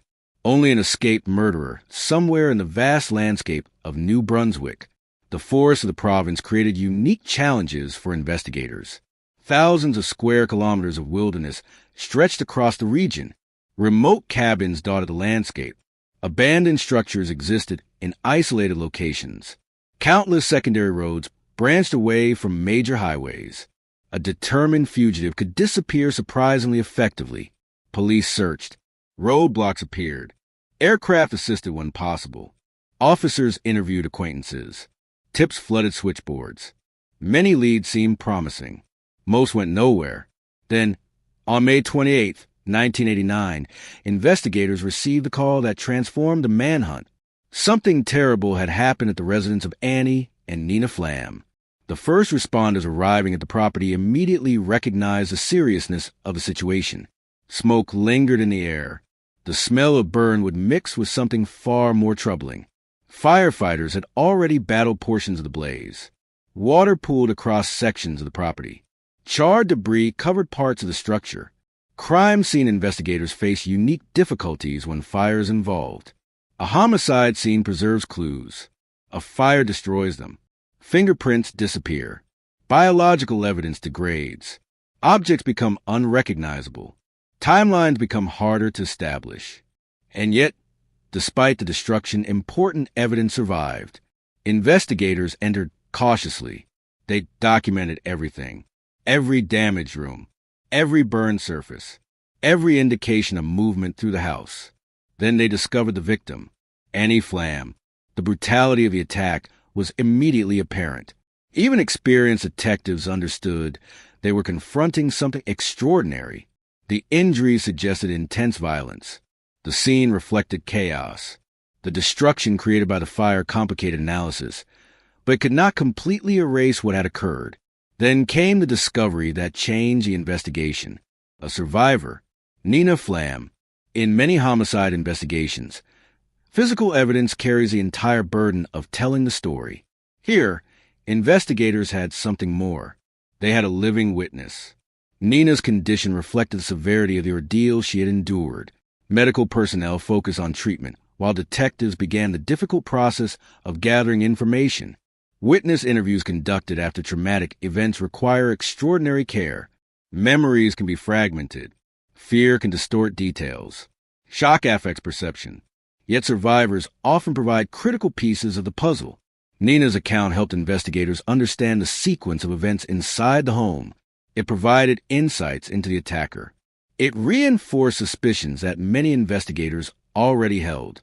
As details emerged, a troubling pattern became visible. The attack involved extreme violence. The victims were vulnerable. The offender demonstrated confidence and control. And then there was a fire. The apparent attempt to destroy evidence suggested planning. This was not random violence. Someone had entered that house with purpose. As investigators processed a flam crime scene, forensic teams worked tirelessly to recover every possible clue. Technicians sifted through debris. Photographers documented damage. Laboratory specialists prepared evidence for analysis. Every fragment mattered. Every fiber. Every biological sample. Every impression left behind. The challenge was enormous. Technology in 1989 was far less advanced than what modern investigators possess today. Many forensic techniques that audiences now take for granted were still developing. DNA analysis existed, but it had not yet become a routine investigative tool. Many detectives still relied heavily on traditional evidence: fingerprints, witness statements, physical objects, behavioral patterns. Investigators needed all of them. Because Alan Leger remained free. Months later, another horrifying call arrived. October 13th, 1989. The Donny residence. When first responders entered the scene, they encountered a level of violence that stunned even seasoned professionals. Crime scene photographs would later reveal extensive destruction. Furniture had been disturbed. Evidence of struggle appeared throughout portions of the home. Blood evidence indicated prolonged violence. The atmosphere inside felt almost frozen in time. Investigators often describe homicide scenes as snapshots of the final moments of a person's life. Every object tells part of the story. A chair out of place, a broken item, a door left open. At the Donny residence, those silent details spoke volumes. Donna and Linda Donny had fought for survival. The physical evidence suggested resistance, movement, desperation. The injuries documented by forensic experts revealed extraordinary brutality. Yet once again, investigators faced a familiar obstacle: fire. The offender had attempted to destroy evidence after the murders. Flames had damaged portions of the scene. Heat altered materials. Smoke contaminated surfaces. Potential clues vanished forever. Some investigators later remarked that the repeated use of fire appeared almost ritualistic, not merely practical. Predictable, a signature element that linked multiple crime scenes together. Patterns matter in serial investigations. Patterns connect events. Patterns reveal behavior. Patterns identify offenders. As detectives compared evidence from various attacks, similarities became increasingly difficult to ignore. The same overwhelming violence. The same vulnerable victims. The same post-crime destruction. The same sense of calculated cruelty. Public fear continued growing. Every new crime scene reinforced the belief that a single offender was responsible. Every day without an arrest intensified pressure on law enforcement. Then came the murder of Father James Smith. November 16, 1989. The discovery shocked the community, not only because another victim had died, but because of who the victim was. The crime scene inside the parish residence revealed another savage assault. Investigators arriving at the location already suspected what they might find. They were no longer dealing with isolated events. They were hunting a serial predator. Yet knowing that fact did not make the scene easier to process. Father Smith's injuries reflected extraordinary violence. Again, detectives documented everything. Again, forensic specialists collected evidence. Again, analysts searched for anything capable of linking the offender directly to the crime. By now, investigators had accumulated enormous amounts of information: witness reports, physical evidence, behavioral observations, geographic patterns. The challenge was transforming information into proof. Throughout the investigation, command centers operated almost continuously. Maps covered walls. Photographs accumulated. Evidence logs expanded daily. Detectives worked exhausting schedules. Some slept only a few hours at a time. Others spent weeks away from their families. The pressure was relentless. Every new victim represented a failure to stop the killer sooner. Every day Alan Leger remained free carried the possibility of another murder. Public frustration grew. Media coverage intensified. Citizens demanded answers. Yet investigators understood something the public often did not. Major cases rarely move in straight lines. Progress comes slowly, one clue at a time, one witness at a time, one laboratory result at a time. Sometimes breakthroughs emerge from details that initially seem insignificant, and hidden within the evidence collected from multiple crime scenes was something that would eventually transform the case. Something still relatively unfamiliar to many Canadians. Something capable of identifying offenders with unprecedented precision. DNA. At the time, the science remained new. Many jurors had never heard detailed explanations of genetic identification. Many lawyers remained skeptical. Many investigators were still learning its possibilities. Yet forensic scientists recognized its potential. Biological material recovered from crime scenes could tell stories impossible for witnesses to tell. It could connect people to places, places to events, events to offenders. The samples collected during the Leger investigation would eventually become some of the most important pieces of evidence in Canadian criminal history. But at this stage, investigators still face uncertainty. The evidence was being processed. Laboratories were working. Analysts were studying results. Meanwhile, the killer remained free, somewhere beyond police roadblocks, somewhere beyond search teams, somewhere beyond public view. Yet the crime scenes themselves had begun revealing a picture of a man growing increasingly confident, increasingly violent, increasingly dangerous.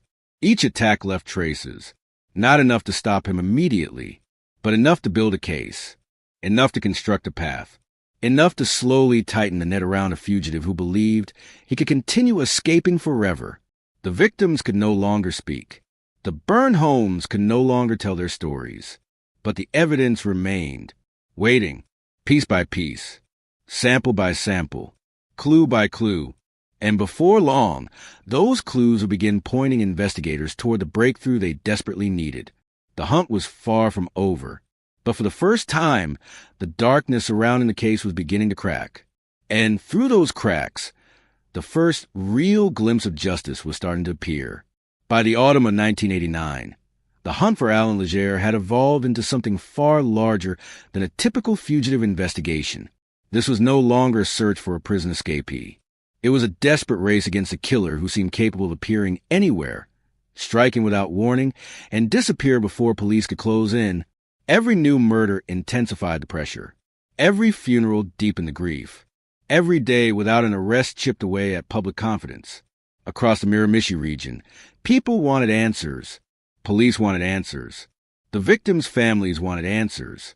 But answers proved difficult to find, because Alan Leger had become more than a suspect. He had become a shadow, a presence that everyone feared but few actually saw. The investigation expanded rapidly after the attacks connected to his escape. Task forces grew larger. Resources increased. Officers from multiple agencies coordinated efforts. Information flowed continuously between departments. Maps covered command center walls. Pins marked sightings. Lines connected locations. Timelines expanded. Every possible lead received attention. Yet despite thousands of hours of work, investigators repeatedly encountered the same problem. Nothing led directly to Alan Leger. The sheer geography of New Brunswick worked in his favor. The province's forests seemed endless. Remote cabins sat hidden among trees. Old logging roads stretched into isolated areas rarely visited by outsiders. Abandoned structures offered temporary shelter.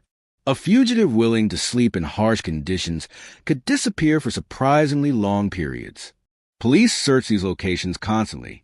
Helicopters surveyed wilderness areas whenever weather allowed. Ground teams combed through remote regions. Roadblocks appeared on highways and secondary roads.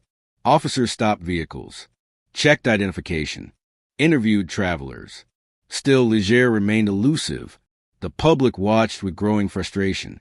Many residents struggled to understand how one man could avoid capture for so long. From a distance, the answer appeared simple. Find him, arrest him, end the nightmare. But major manhunts rarely operate that way. Investigators can only search places they know about. They can only act on information they receive. And during the Leger investigation, Information often created more confusion than clarity. Sightings flooded police lines daily. Some callers claimed they had seen him walking along rural roads. Others believed they had spotted him near rivers or forests. Some reported suspicious vehicles. Others described strangers knocking on doors. Each tip generated paperwork. Each tip required evaluation. Each tip consumed valuable time and resources. Most proved incorrect. Fear has a way of influencing perception. When an entire region expects to see a fugitive, ordinary events begin appearing suspicious. A traveler stopping for directions becomes a possible suspect. A hunter moving through the woods becomes a potential sighting. A stranger buying gasoline becomes cause for alarm. Investigators understood this. Yet they could not afford to ignore any possibility, because one of those reports might eventually be genuine. Meanwhile, the crimes themselves presented additional challenges. The offender appeared unpredictable. Traditional profiling techniques offered limited certainty. Victim selection did not reveal a simple pattern. The locations varied. The timing varied. The method shared similarities, but not enough to predict precisely where the next attack would occur. This uncertainty created enormous difficulties. Investigators often succeed by identifying patterns. Patterns create opportunities. Predictable offenders eventually expose themselves. Leger refused to cooperate with those expectations. He moved constantly, adapted frequently, and seemed willing to exploit any opportunity that presented itself. The result was an investigation filled with frustrating dead ends. One particularly difficult aspect involved determining whether he was receiving assistance. Many detectives struggled to believe that a fugitive could survive for months entirely alone. Food had to come from somewhere. Transportation had to come from somewhere. Shelter had to come from somewhere. The logical conclusion suggested support. Perhaps friends. Perhaps acquaintances. Perhaps sympathetic individuals willing to help. Investigators pursued these possibilities aggressively. Known associates were interviewed. Past acquaintances were scrutinized. Family connections were examined. Social circles were analyzed. Yet definitive proof remained elusive. Rumors circulated constantly. Some residents claimed local people were helping him. Others insisted he was surviving through theft. Still others believed he was moving between remote locations that police had not yet discovered. The truth remained hidden, and while investigators chased theories, fear continued spreading. In many communities, daily life changed dramatically. Businesses altered operating procedures. Residents installed additional locks. Neighborhood watch groups formed. People checked on elderly relatives more frequently. Parents established stricter rules for children. The fear became part of everyday life. Conversations in grocery stores often revolved around the latest developments. Coffee shops became unofficial information centers. People exchanged theories, shared rumors, compared newspaper articles. Every detail mattered because every detail might provide reassurance. Unfortunately, reassurance was becoming increasingly difficult to find. The murders had created a perception that no one was safe. Victims appeared ordinary, vulnerable, unconnected to criminal activity. That randomness terrified people. Humans find comfort in explanations. If danger follows a pattern, people can adapt. If danger appears random, everyone feels vulnerable. The Leger case seemed random, and that perception fueled panic. Within the investigation itself, detectives confronted another challenge. Evidence pointed toward Alan Leger. Yet evidence and proof are different things. The public often assumes investigators can simply arrest someone based on suspicion. Reality is far more complicated. Arrests require legal justification. Convictions require evidence. Evidence must survive courtroom scrutiny. Every conclusion must withstand challenge. Investigators therefore faced a difficult balancing act. They needed to continue searching for Leger, while simultaneously building a prosecutable case. One task focused on capture. The other focused on conviction. Both mattered equally. Capturing the wrong person would solve nothing. Convicting the right person required preparation long before trial began. This necessity forced investigators to remain methodical even while facing enormous public pressure. Every crime scene underwent exhaustive analysis. Every witness statement received review. Every laboratory result entered the growing mountain of investigative material. The workload became staggering. Some detectives later described the period as among the most demanding experiences of their careers. Long hours became routine. Weekends disappeared. Personal lives suffered. Many officers spent more time with case files than with their own families. The emotional burden proved equally difficult. Investigators are trained professionals, yet they remain human beings. Repeated exposure to violent crime affects people. Photographs linger in memory. Crime scenes remain vivid. Victims' families leave impressions. The Legere investigation involved multiple brutal murders over an extended period. Officers carried that weight daily. Then there were the survivors, particularly Nina Flam. Survivor testimony represented one of the most valuable elements of the investigation, but obtaining useful information from traumatized victims requires extraordinary care. Memory after extreme stress does not function like memory during ordinary experiences. People remember fragments. Certain details become crystal clear. Others disappear completely. Investigators worked carefully to separate uncertainty from reliability. Every description mattered. Every observation mattered. Every remembered detail became another piece of the puzzle. At the same time, behavioral analysts attempted to understand the offender. What motivated him? Why these victims? Why such extreme violence? Why the repeated use of fire?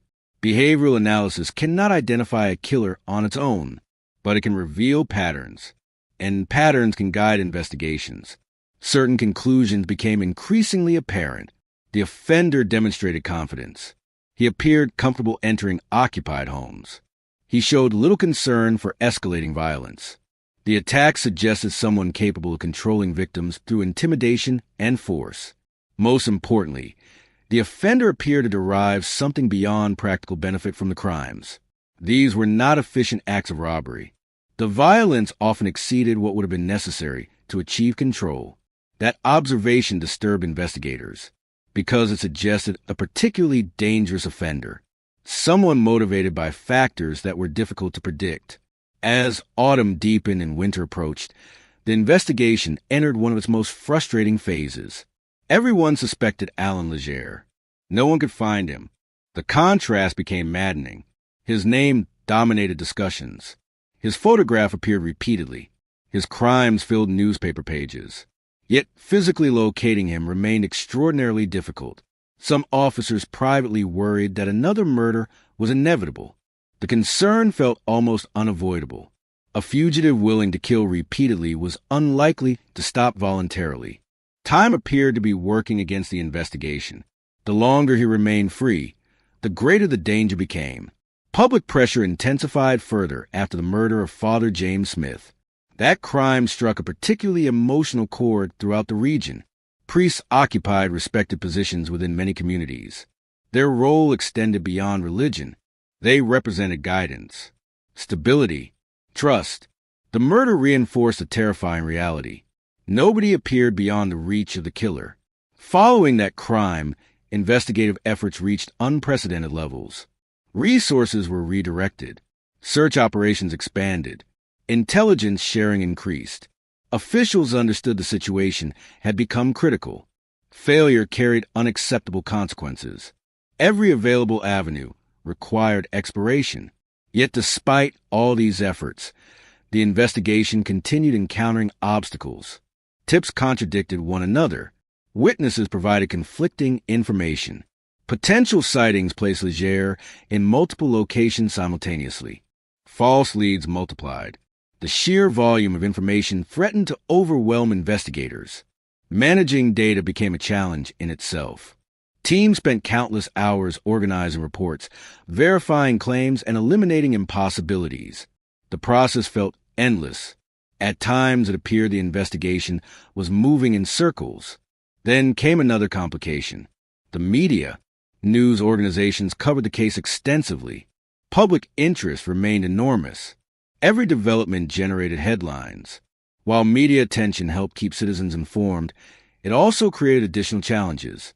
Speculation increased. Rumors spread faster. Unverified information sometimes reached the public before investigators could evaluate it. Detectives occasionally found themselves responding to stories that originated from gossip rather than evidence. The noise surrounding the case grew louder. Separating fact from fiction became increasingly difficult. And yet beneath all the confusion, beneath all the frustration, beneath all the dead ends, something important was happening. The investigation was quietly accumulating evidence. Not dramatic evidence. Not the kind that immediately ends a manhunt, but evidence nonetheless. Pieces were falling into place. Crime scene analysis continued. Laboratory work continued. Witness interviews continued. The foundation of the case was growing stronger. Investigators may not have realized exactly when the breakthrough would come, but they were preparing for it. Every report, every sample, every observation, every hour of work, all of it was building toward a moment that would eventually change everything. A moment when science, persistence, and a small collection of critical clues would finally begin closing the distance between hunters and hunted. For months, Alan Legere had stayed one step ahead. For months, the investigation had seemed trapped between suspicion and proof. But that balance was beginning to shift. The dead ends were not disappearing. The frustrations remained. The fear remained. The killer remained free. Yet somewhere within the mountains of evidence collected across New Brunswick, the path toward justice was quietly emerging. And soon, investigators would finally see it. For nearly 7 months, Alan Legere had seemed almost untouchable. Police searched forests. Roadblocks appeared across New Brunswick. Investigators followed thousands of leads. Communities lived under constant fear. Yet somehow, the escaped murderer remained free. Each passing week strengthened a dangerous illusion. The illusion that he might never be caught. The illusion that he could continue moving through the shadows indefinitely. But beneath the frustration, beneath the failed leads and sleepless nights, something important was changing. The investigation was evolving, and the breakthrough that would ultimately bring down Alan Legere would not arrive through luck alone. It would emerge from persistence, from science, from countless hours of work performed by investigators who refused to stop. As the autumn of 1989 progressed, law enforcement agencies found themselves facing two urgent objectives. The first was obvious: capture the fugitive before he killed again. The second was equally important: build a case strong enough to survive in court, because investigators understood something crucial. Eventually, Alan Legere would be caught. The question was whether prosecutors would possess the evidence necessary to ensure he never walked free again. That realization influenced every decision. Every crime scene received meticulous attention. Every witness statement was preserved. Every physical sample was treated as potentially significant. At the center of this effort stood a developing forensic science that many Canadians were only beginning to understand: DNA analysis. Today, DNA evidence feels almost routine. Modern audiences expect investigators to collect genetic samples and identify suspects quickly. In 1989, the situation looked very different. The science was still relatively new. Its courtroom value remained largely untested in many jurisdictions. Some legal professionals viewed it with skepticism. Others viewed it with cautious optimism.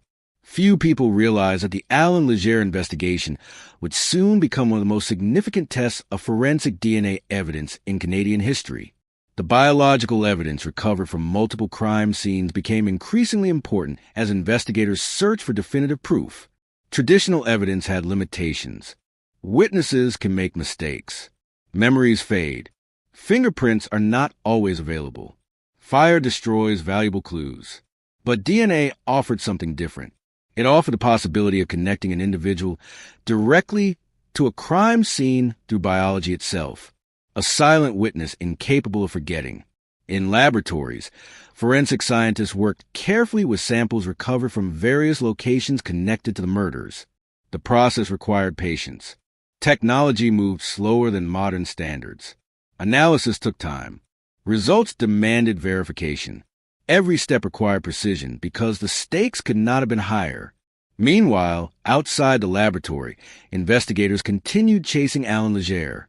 And then the case suddenly accelerated. By November 1989, pressure had reached extraordinary levels. The murders of Annie Flam, Donna Donnie, Linda Donnie, and Father James Smith had created a sense of urgency unlike anything many officers had experienced. Public fear remained intense. Communities were exhausted. Residents wanted reassurance. Instead, they continued receiving warnings. Lock your doors. Stay alert. Report suspicious activity. The message remained the same because the threat remained active. Then came the final days of the manhunt. As often happens in major fugitive cases, the ending arrived quickly after months of frustration. Investigators had spent countless hours searching for a breakthrough. When it finally appeared, events began moving with remarkable speed. On November 24th, 1989, Alan Legere's ability to remain hidden started collapsing. The details that emerged painted a picture of a fugitive under increasing pressure. Months of survival on the run had taken a toll. Resources became harder to secure. Movement became riskier. The police presence throughout the region had intensified dramatically. Roadblocks appeared frequently. Officers remained highly alert. Citizens were watching more closely than ever before.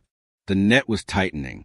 At some point during that critical period, Legere became involved in a desperate series of events involving stolen vehicles and hostages. Desperation often changes criminal behavior. Careful planning gives way to urgent decisions. Mistakes become more likely. Risks increase. The qualities that help fugitives survive eventually become overwhelmed by exhaustion and pressure. Investigators would later recognize that this phase reflected exactly that phenomenon. The fugitive who had spent months avoiding capture was beginning to run out of options. Reports started reaching law enforcement. Sightings, vehicle information, movements that appeared suspicious. Unlike many previous leads, these reports began fitting together. The pieces aligned. For the first time in months, investigators sensed they might be close. Very close. Police mobilized rapidly. Officers moved into position. Communication intensified. Every available detail was shared. Roads became potential interception points. Units coordinated movements. The operation transformed into a race. The objective was simple: locate Alan Legere before he disappeared again. Somewhere near Nelson, New Brunswick, that race reached its climax. The landscape surrounding the area reflected the late autumn season. Trees stood bare against gray skies. The air carried the cold edge of approaching winter. Roads stretched through rural terrain that had become familiar to officers involved in the manhunt. Months of searching had transformed much of the region into a mental map shared by investigators. Now those roads would finally lead them to the man they had been hunting. As law enforcement closed in, tension mounted. The danger remained real. This was not a suspect expected to surrender peacefully. This was a convicted murderer, an escaped prisoner, a man believed responsible for multiple killings. Officers understood exactly who they were confronting. Every decision carried risk. Every movement required caution. At some stage during the pursuit, Legere reportedly held a hostage. The situation became even more dangerous. Hostage incidents create unique pressures. Police must balance urgency with restraint. Move too aggressively, and innocent people may suffer. Move too cautiously, and opportunities disappear. The challenge becomes finding the precise moment to act. Officers involved in the operation knew they were approaching such a moment. Then, after months of fear, months of searching, months of uncertainty, the manhunt ended. Alan Legere was captured. The arrest represented far more than the conclusion of a fugitive search. It represented relief. Relief for investigators. Relief for families. Relief for entire communities. The monster, the Miramichi, was finally in custody. News spread rapidly. Residents who had spent months living with fear reacted with cautious optimism. People discussed the arrest in homes, workplaces, and community centers. For the first time in a long time, many felt they could breathe, yet experienced investigators understood something important. Capture was only the first victory. The courtroom battle still lay ahead, and that battle would depend heavily upon evidence, specifically DNA evidence. As prosecutors prepared their case, forensic science moved toward center stage. The biological samples collected from crime scenes became increasingly significant. Laboratory results helped establish connections investigators had long suspected, connections that transformed suspicion into proof, connections that placed Alan Legere where he claimed not to have been, connections that strengthened the prosecution's position enormously. The importance of this development cannot be overstated. For decades, criminal investigations relied heavily upon eyewitness testimony and traditional forensic methods. DNA offered something revolutionary, a means of identifying individuals with extraordinary precision, a means of linking offenders directly to crimes, a means of overcoming some of the limitations that had historically complicated prosecutions. The Legere case would soon demonstrate those possibilities to the entire country. Within investigative circles, excitement mixed with caution. Scientists believed in their findings. Prosecutors believed in the evidence. Yet everyone understood that a courtroom represented a different environment. Evidence must not merely exist. It must persuade. Jurors would need to understand complex scientific concepts. Judges would need confidence in the methodology. Defense attorneys would challenge every aspect. Nothing could be taken for granted. Still, the breakthrough had arrived, not only through the arrest itself, but through the convergence of traditional police work and emerging forensic science. For months, investigators had followed leads through forests, highways, and communities. For months, forensic specialists had processed samples in laboratories. Now those efforts were merging into a single case, a case capable of telling a complete story, a story built from witness testimony, physical evidence, crime scene reconstruction, behavioral patterns, and DNA. The result was powerful. The evidence no longer pointed vaguely toward Alan Legere. It pointed directly at him. The breakthrough transformed the emotional atmosphere surrounding the investigation. Before, uncertainty dominated. Now confidence began replacing uncertainty. Investigators still worked tirelessly. Prosecutors still prepared carefully. But there was a growing sense that the case had turned a corner. The momentum had shifted. For months, Alan Legere had controlled events. His actions dictated police responses. His movements generated headlines. His violence created fear. That period was ending. Now the investigation controlled the narrative. Now the evidence controlled the narrative. Now the justice system prepared to take over. The families of victims watched these developments closely. No arrest could restore lost lives. No prosecution could erase trauma. Yet accountability matters. Justice matters. Truth matters. The emerging evidence offered hope that all three might finally be achieved. As 1989 drew towards conclusion, the people of Miramichi found themselves standing at a historic moment. The fugitive was captured. The investigation had produced powerful forensic evidence. The murders that had terrorized the region appeared solved. But one final battle remained. A battle fought not in forests or on highways, not through roadblocks or manhunts. A battle fought inside a courtroom, where lawyers would argue, experts would testify, science would be challenged, and the future of one of Canada's most notorious killers would ultimately be decided. The hunt was over. The reckoning was about to begin. The courtroom was quieter than many people expected. After months of headlines, fear, manhunts, and public outrage, some imagined the trial of Alan Legere would feel dramatic from the very beginning. They expected explosive confrontations, emotional outbursts, shocking confessions. Instead, what awaited everyone inside the courtroom was something far more powerful: evidence. Because the pursuit of justice rarely unfolds like a movie. Real justice is slower, methodical, patient, built one fact at a time. And when the trial of Alan Legere finally began in 1991, the entire country was watching. For the families of the victims, the proceedings represented something deeply personal. For prosecutors, it was the culmination of years of work. For investigators, it was the final stage of a case that had consumed countless hours of their lives. For forensic scientists, it was a historic moment. And for Alan Legere himself, it was the moment when running was no longer possible. The man who had terrorized the Miramichi region sat before the court no longer as a fugitive, but as a defendant. The contrast was striking. For months, he had controlled the pace of events. He chose where to go. He chose when to strike. He forced communities into fear and police into pursuit. Now everything had changed. Now others controlled the timetable. Others controlled the questions. Others controlled the future. Outside the courthouse, media attention remained intense. Reporters gathered daily. Television crews waited for updates. Newspaper headlines followed every development. The case had grown beyond a regional tragedy. It had become a national story. Canadians from coast to coast recognized the name Alan Legere. Many had followed the murders from the beginning. Many remembered the prison escape. Many remembered the fear that gripped New Brunswick. Now they wanted answers. The trial promised to provide them. Inside the courtroom, prosecutors faced an enormous responsibility. The allegations were severe.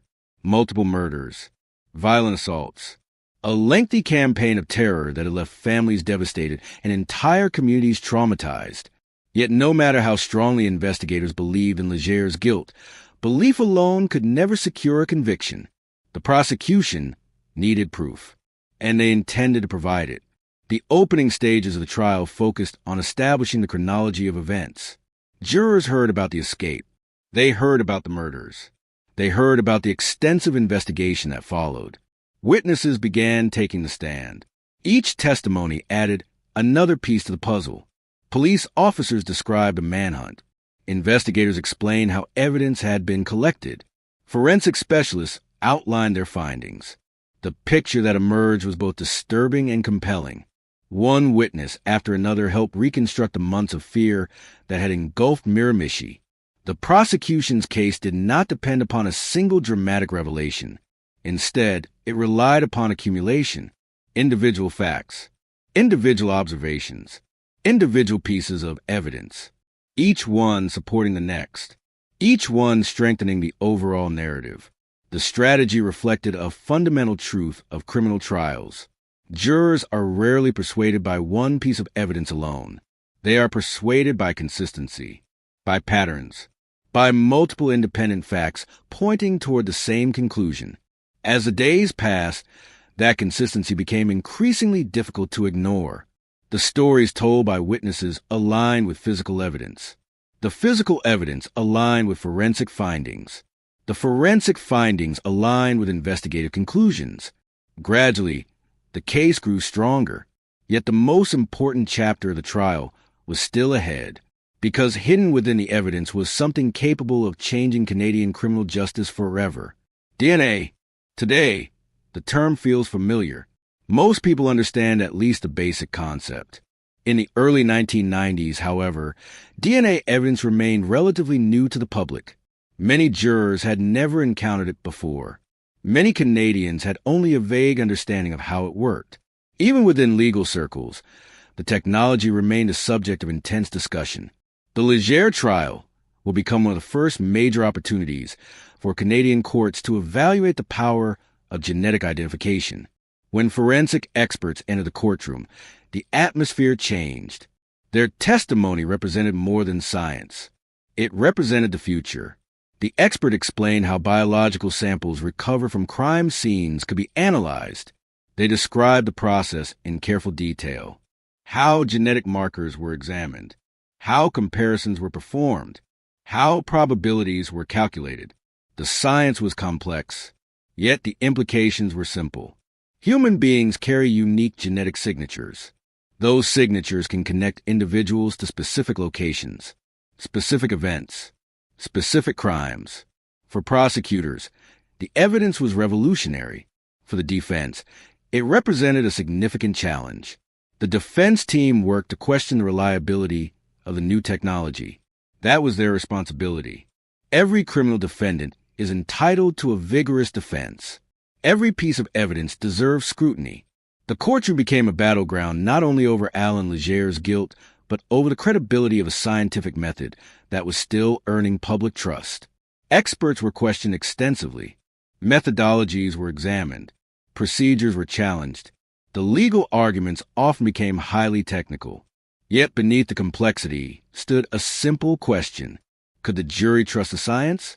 The prosecution believed the answer was yes. The forensic evidence linked Alan Legere directly to the crimes, not indirectly, not through rumor, not through speculation. Directly, the significance of that connection cannot be overstated. For months after the murders, fear and uncertainty had dominated public discussion. People suspected Legere. Investigators suspected Legere. Communities feared Legere. Now the prosecution presented evidence designed to eliminate uncertainty altogether. The victims' families listened as testimony unfolded. For them, every day inside the courtroom carried emotional weight. Photographs were shown. Crime scenes were described. Painful memories resurfaced. Trials often require families to relive the worst moments of their lives. This case was no exception. Parents remembered children. Siblings remembered brothers and sisters.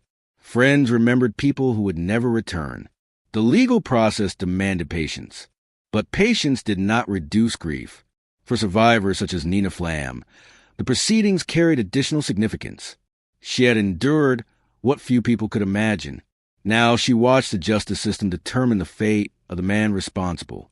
Survivors often describe criminal trials as complicated experiences. Part relief, part anxiety, part hope. The outcome matters enormously, yet the process itself can reopen old wounds. Every testimony forces memories back into the present.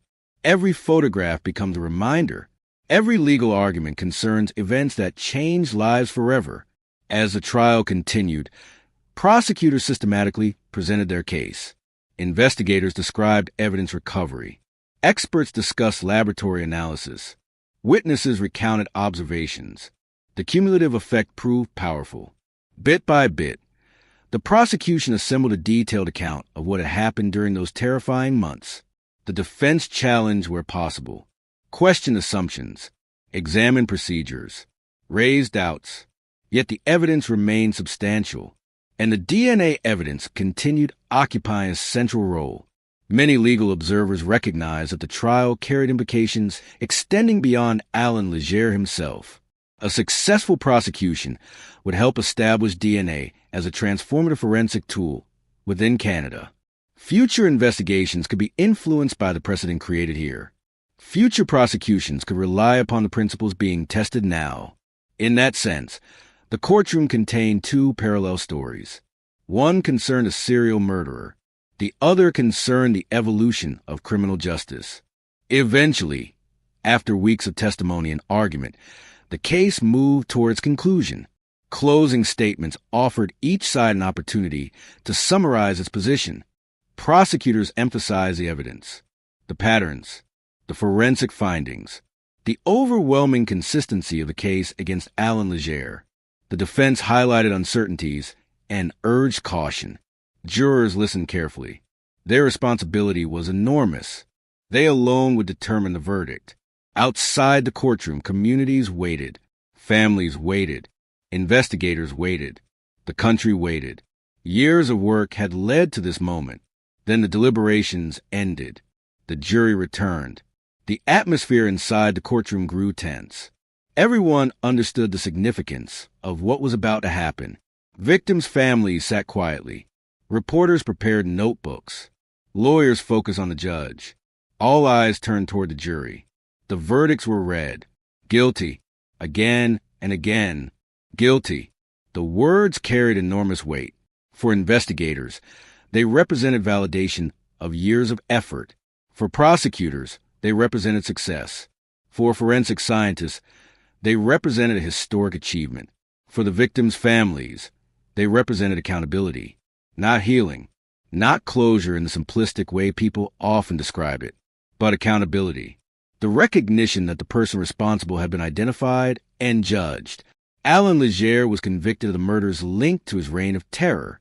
The sentencing that followed ensured he would spend the remainder of his life behind bars. No possibility remained that he would again walk freely through communities he had terrorized. The decision brought relief across New Brunswick. People who had spent months living in fear finally knew the nightmare was over. The monster of Miramichi would never return. Yet even as the courtroom emptied and the headlines celebrated the verdicts, many understood that some consequences would never disappear. The victims remain gone. Families remain changed. Communities still carried memories of fear. Justice had prevailed, but justice could not erase history. It could only acknowledge it. And as the legal proceedings came to an end, the people of Miramichi began confronting a different challenge, learning how to live after terror, learning how to rebuild trust, learning how to remember the victims without allowing the killer to define their story. That journey will become the final chapter of the Alan Legere case.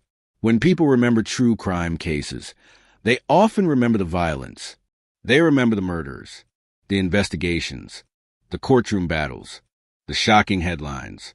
But time has a way of changing perspective. Years pass, decades pass, and eventually, the question becomes larger than the crime itself. What was left behind? What happened to the people who survived? What lessons remained after the television cameras disappeared and the newspapers stopped printing daily updates? The story of Alan Legere does not truly end with a guilty verdict. In many ways, that was only the conclusion of the criminal investigation. The human story continued long afterward, because long after a killer is in prison, communities still carry memories. Families still carry grief. Survivors still carry scars. And history continues asking difficult questions. The Miramichi region entered the 1990s carrying emotional wounds that could not be measured in court documents. The arrest had brought relief. The convictions had brought accountability. Yet neither could restore what had been lost. John Glenn Denning never returned home. Annie Flam never returned home. Donna Dawney never returned home. Linda Dawney never returned home. Father James Smith never returned to his parish. Their futures ended the moment violence entered their lives. The guilty verdict could acknowledge that loss. It could not reverse it. For family members, grief unfolded differently than it did for the public. The public followed the case through headlines. Families lived with absence.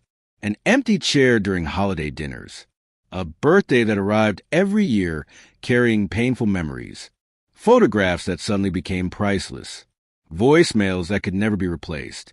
Ordinary objects transformed into emotional treasures because they belonged to someone who was gone. These are realities that rarely appear in newspaper coverage, yet they represent the true cost of violent crime. The aftermath continues long after legal proceedings conclude. Survivors face their own challenges. Perhaps no one embodied this reality more clearly than Nina Flam. Survival is often portrayed as a victory, and in many ways it is. But survival also carries burdens, memories, trauma, questions, nightmares, moments that return unexpectedly years later. The human brain remembers fear, especially extreme fear. For survivors of violent crime, recovery is rarely a straight line. Some days feel normal, others do not.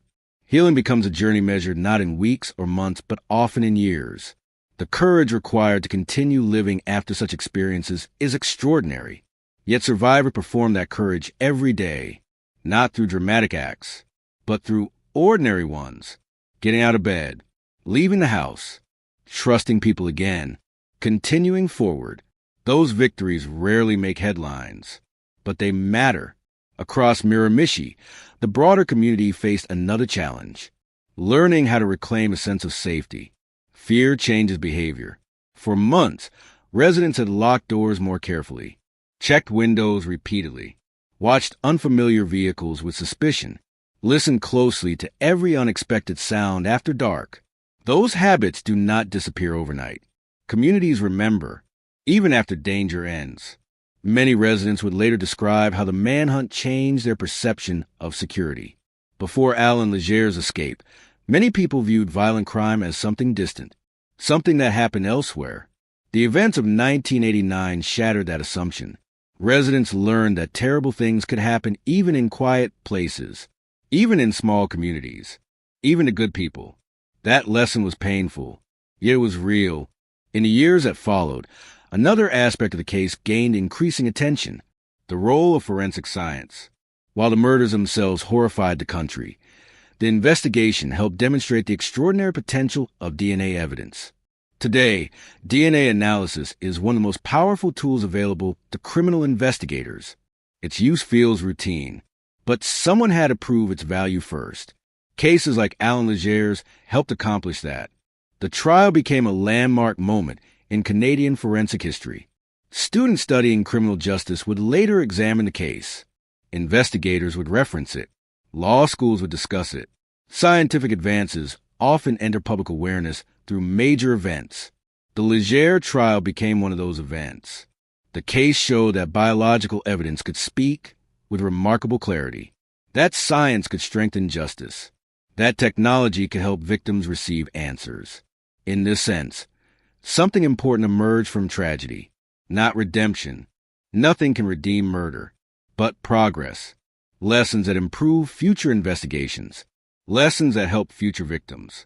Lessons that strengthen the criminal justice system. The case also forced difficult conversations about prison security. One uncomfortable truth remained impossible to ignore. Several murders occurred because Alan Leger escaped custody. Had he remained incarcerated, the later victims would likely still be alive. That reality prompted serious examination of correctional procedures.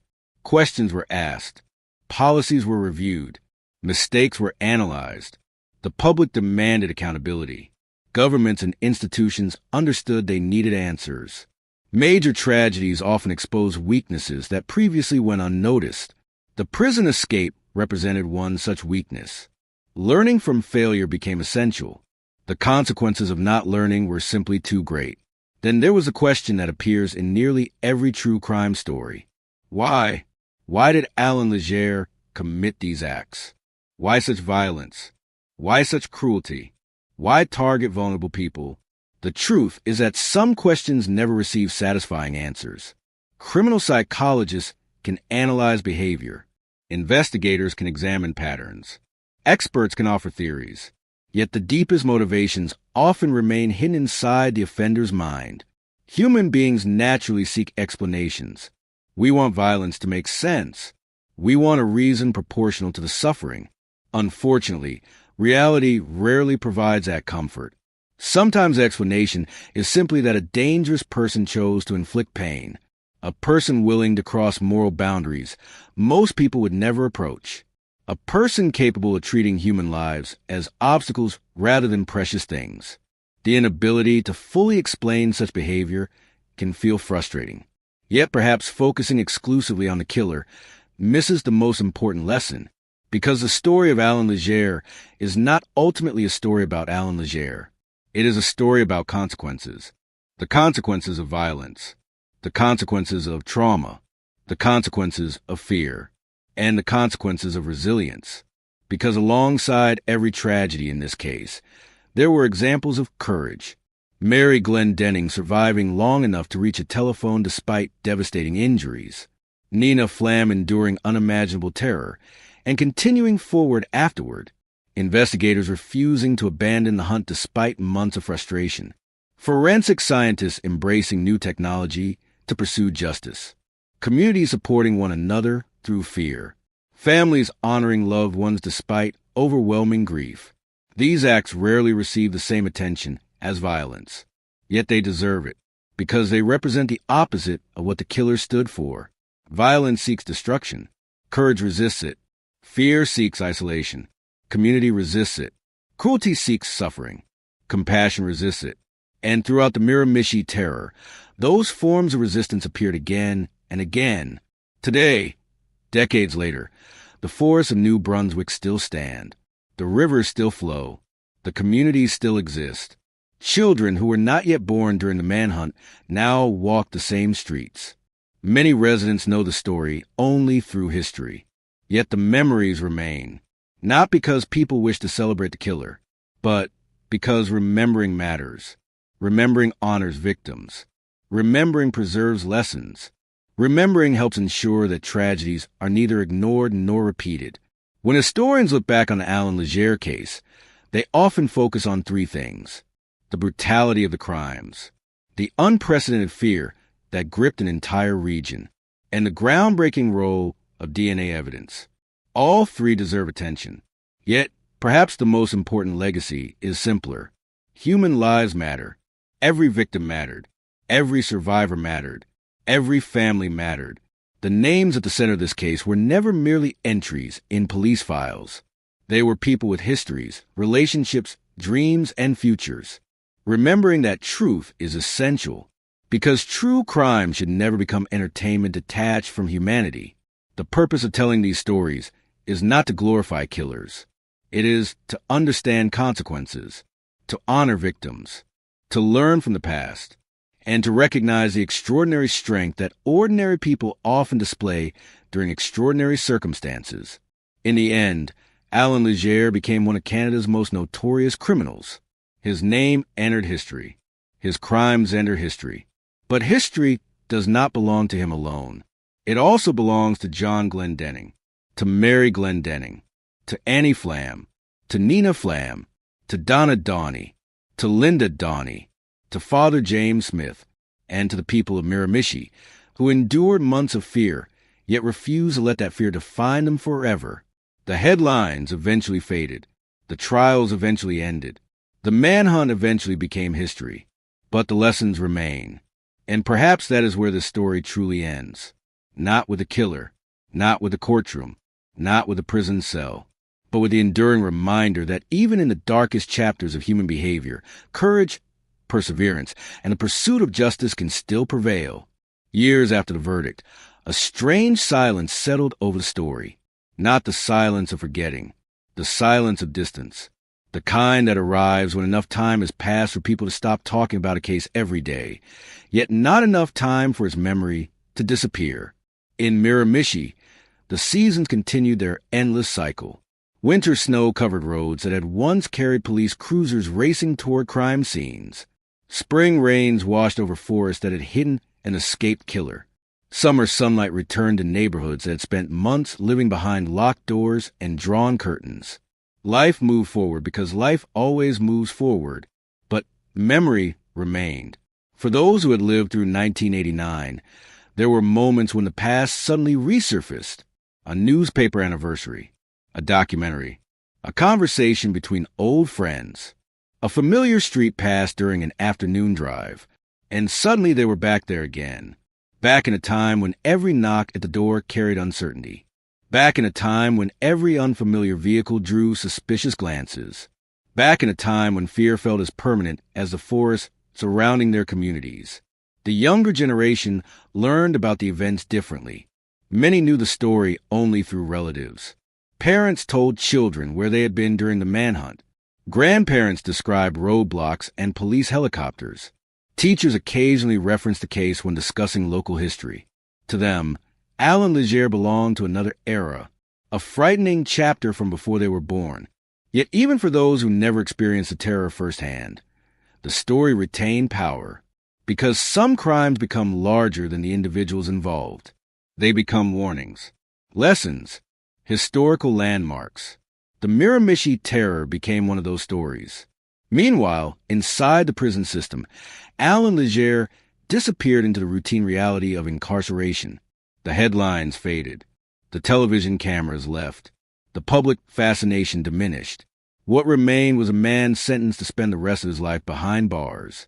There's a misconception that notorious criminals continue living dramatic lives after conviction.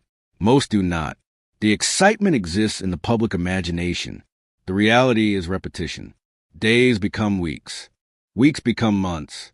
Months become years. Prison walls replace forests. Schedules replace freedom. Routine replaces movement. For Alan Legere, the long years that followed represented something he had denied his victims. Time. John Glendenning never received additional years. Annie Flam never received additional years. Donna and Linda Donnie never received additional years. Father James Smith never received additional years. Their stories ended abruptly. His continued. Many families of violent crime victims struggle with that reality. The offender remains alive while their loved ones do not. It is one of the cruelest consequences of murder. Yet the justice system is not built upon revenge. It is built upon accountability. And accountability had finally arrived. As the years passed, criminal justice experts increasingly examined the case from an academic perspective. Investigators studied the manhunt. Corrections officials studied the escape. Forensic specialists studied the DNA evidence. The case became a learning tool. Police academies discussed it. Universities discussed it. Legal professionals discussed it. Each group found different lessons hidden within the same tragedy. For law enforcement, the investigation demonstrated the importance of persistence. The manhunt had lasted months. Leads failed repeatedly. Searches produced disappointment. Yet investigators continued working. Without that persistence, the outcome might have been very different. For corrections officials, the escape highlighted vulnerabilities that demanded attention. Systems exist for a reason. Security procedures exist for a reason. Every rule written in a corrections manual was often born from a previous failure. The escape of Alan Leger reinforced that reality. For forensic science, however, the case represented something even larger, a turning point. One of those rare moments when a technological advance transforms an entire profession. Today, DNA evidence helps solve crimes around the world. Cold cases decades old are reopened. Wrongful convictions are overturned. Violent offenders are identified with remarkable accuracy. Many people now accept these capabilities as normal. But during the early 1990s, the science still required public trust. Cases like this one helped build that trust. They demonstrated what forensic genetics could accomplish. They showed juries that science could reveal truths hidden from witnesses and investigators alike. In that sense, one small piece of the legacy left behind by the case was progress. Progress built from tragedy. Progress earned at a terrible cost. Another lesson emerged from the victims themselves. Modern true crime often risks focusing too heavily on offenders. The killer becomes famous. The victims become secondary. The imbalance can feel deeply unfair, because the victims never chose their role in the story. The offender did. Years after the trial, many people within Miramichi consciously resisted allowing Alan Leger to define the narrative. Instead, they remembered the victims. They remembered neighbors, friends, family members, community leaders, people whose lives mattered long before they became associated with a notorious crime. That choice carries significance, because memory is a form of justice. Every time a victim's name is remembered, the story becomes less about the killer and more about the people he harmed. Perhaps that is why certain names continue appearing whenever the case is discussed. John and Mary Glendenning, Annie and Nina Flam, Donna and Linda Dawney, Father James Smith. Their names anchor the story to its human reality. Without them, the case becomes an abstract discussion of crime. With them, it remains what it truly was, a human tragedy. The psychological impact upon the community also deserves attention. Fear leaves marks that are not always visible. Residents who lived through the manhunt often describe subtle changes in behavior. Many became more cautious, more aware of personal security, more conscious of vulnerability. These changes were understandable. When a community experiences prolonged fear, the effects linger. Trust takes time to rebuild. Confidence takes time to rebuild. A sense of normality takes time to rebuild. Yet rebuild it did. That may be one of the most remarkable aspects of the story. Not the violence, not the investigation, not even the historic trial. The resilience, the ability of ordinary people to continue, to recover, to reclaim their lives. Human beings possess an extraordinary capacity for adaptation. Communities do too. Miramichi eventually returned to being known for rivers, forests, fishing, families, and local traditions. The murders remain part of its history. They did not become its identity. That distinction matters, because criminals often seek control. They seek power. They seek the ability to shape other people's lives through fear. The greatest defeat a criminal can experience is not merely imprisonment. It is failing to permanently define the people they try to terrorize. And in that respect, Alan Leger ultimately failed. The communities survived. The families endured. The memories remained. But life continued. Today, when people study the case, they often ask what made it so significant. Was it the brutality? The escape? The manhunt? The groundbreaking DNA evidence? The answer is all those things. Yet beneath every headline lies a simpler truth. The case mattered because it revealed both the worst and best aspects of human behavior. The worst appeared in the crimes themselves. Cruelty, violence, predation. The best appeared in the response. Courage, determination, compassion, justice, police officers who refused to quit, scientists who pursued answers, survivors who continued living despite unimaginable trauma, families who honored loved ones despite devastating loss, communities that stood together when fear threatened to divide them. Those people formed the true ending of this story. Not the killer, not the prison, not the verdict. Them, because true crime is ultimately about choices. The choice to harm, the choice to help, the choice to surrender to fear, or the choice to resist it. In 1989, an escaped murderer forced an entire region into one of the darkest periods in its history. For months, it seemed as though fear had become unavoidable. Yet fear did not have the final word. Justice did, memory did, resilience did, and decades later, when the story of Alan Leger is told, that is what remains after everything else has faded, not merely the record of terrible crimes, but the enduring proof that even after profound darkness, communities can heal, survivors can endure, and the pursuit of justice can prevail. There is one final truth about cases like Alan Leger's that often goes unnoticed. The official timeline ends. The legal files close. The appeals are exhausted. The prison sentence is imposed. And yet the story never truly disappears. It settles into the collective memory of a nation. It becomes part of the cautionary tales communities tell future generations. It becomes one of those moments people remember when discussing where they were, what they felt, and how their lives changed. For Canada, the Alan Leger case became exactly that kind of moment, not simply because of the murders, not simply because of the escape, but because it forced an entire country confront uncomfortable realities about violence, vulnerability, and the fragile illusion of safety. For many Canadians living outside New Brunswick, the Miramichi terror felt distant at first. The region seemed far away. The victims were strangers. The crimes appeared isolated. But as the months passed and media coverage intensified, those assumptions began to disappear. People realized something unsettling. The victims could have been anyone, an elderly couple living quietly after decades of marriage, two sisters sharing a home, a respected priest known throughout his community. These were not people involved in dangerous lifestyles. They were ordinary citizens. The randomness of that fact disturbed the public more than almost anything else. Human beings often search for explanations that create emotional distance from tragedy. We tell ourselves that bad things happen for identifiable reasons, that danger follows predictable rules, that victims somehow stand apart from us. Cases like this destroy those comforting assumptions. The victims of Alan Leger were ordinary people living ordinary lives. That reality forced Canadians to recognize how quickly safety can be shattered. Yet the case also revealed something else: how communities respond when that safety disappears.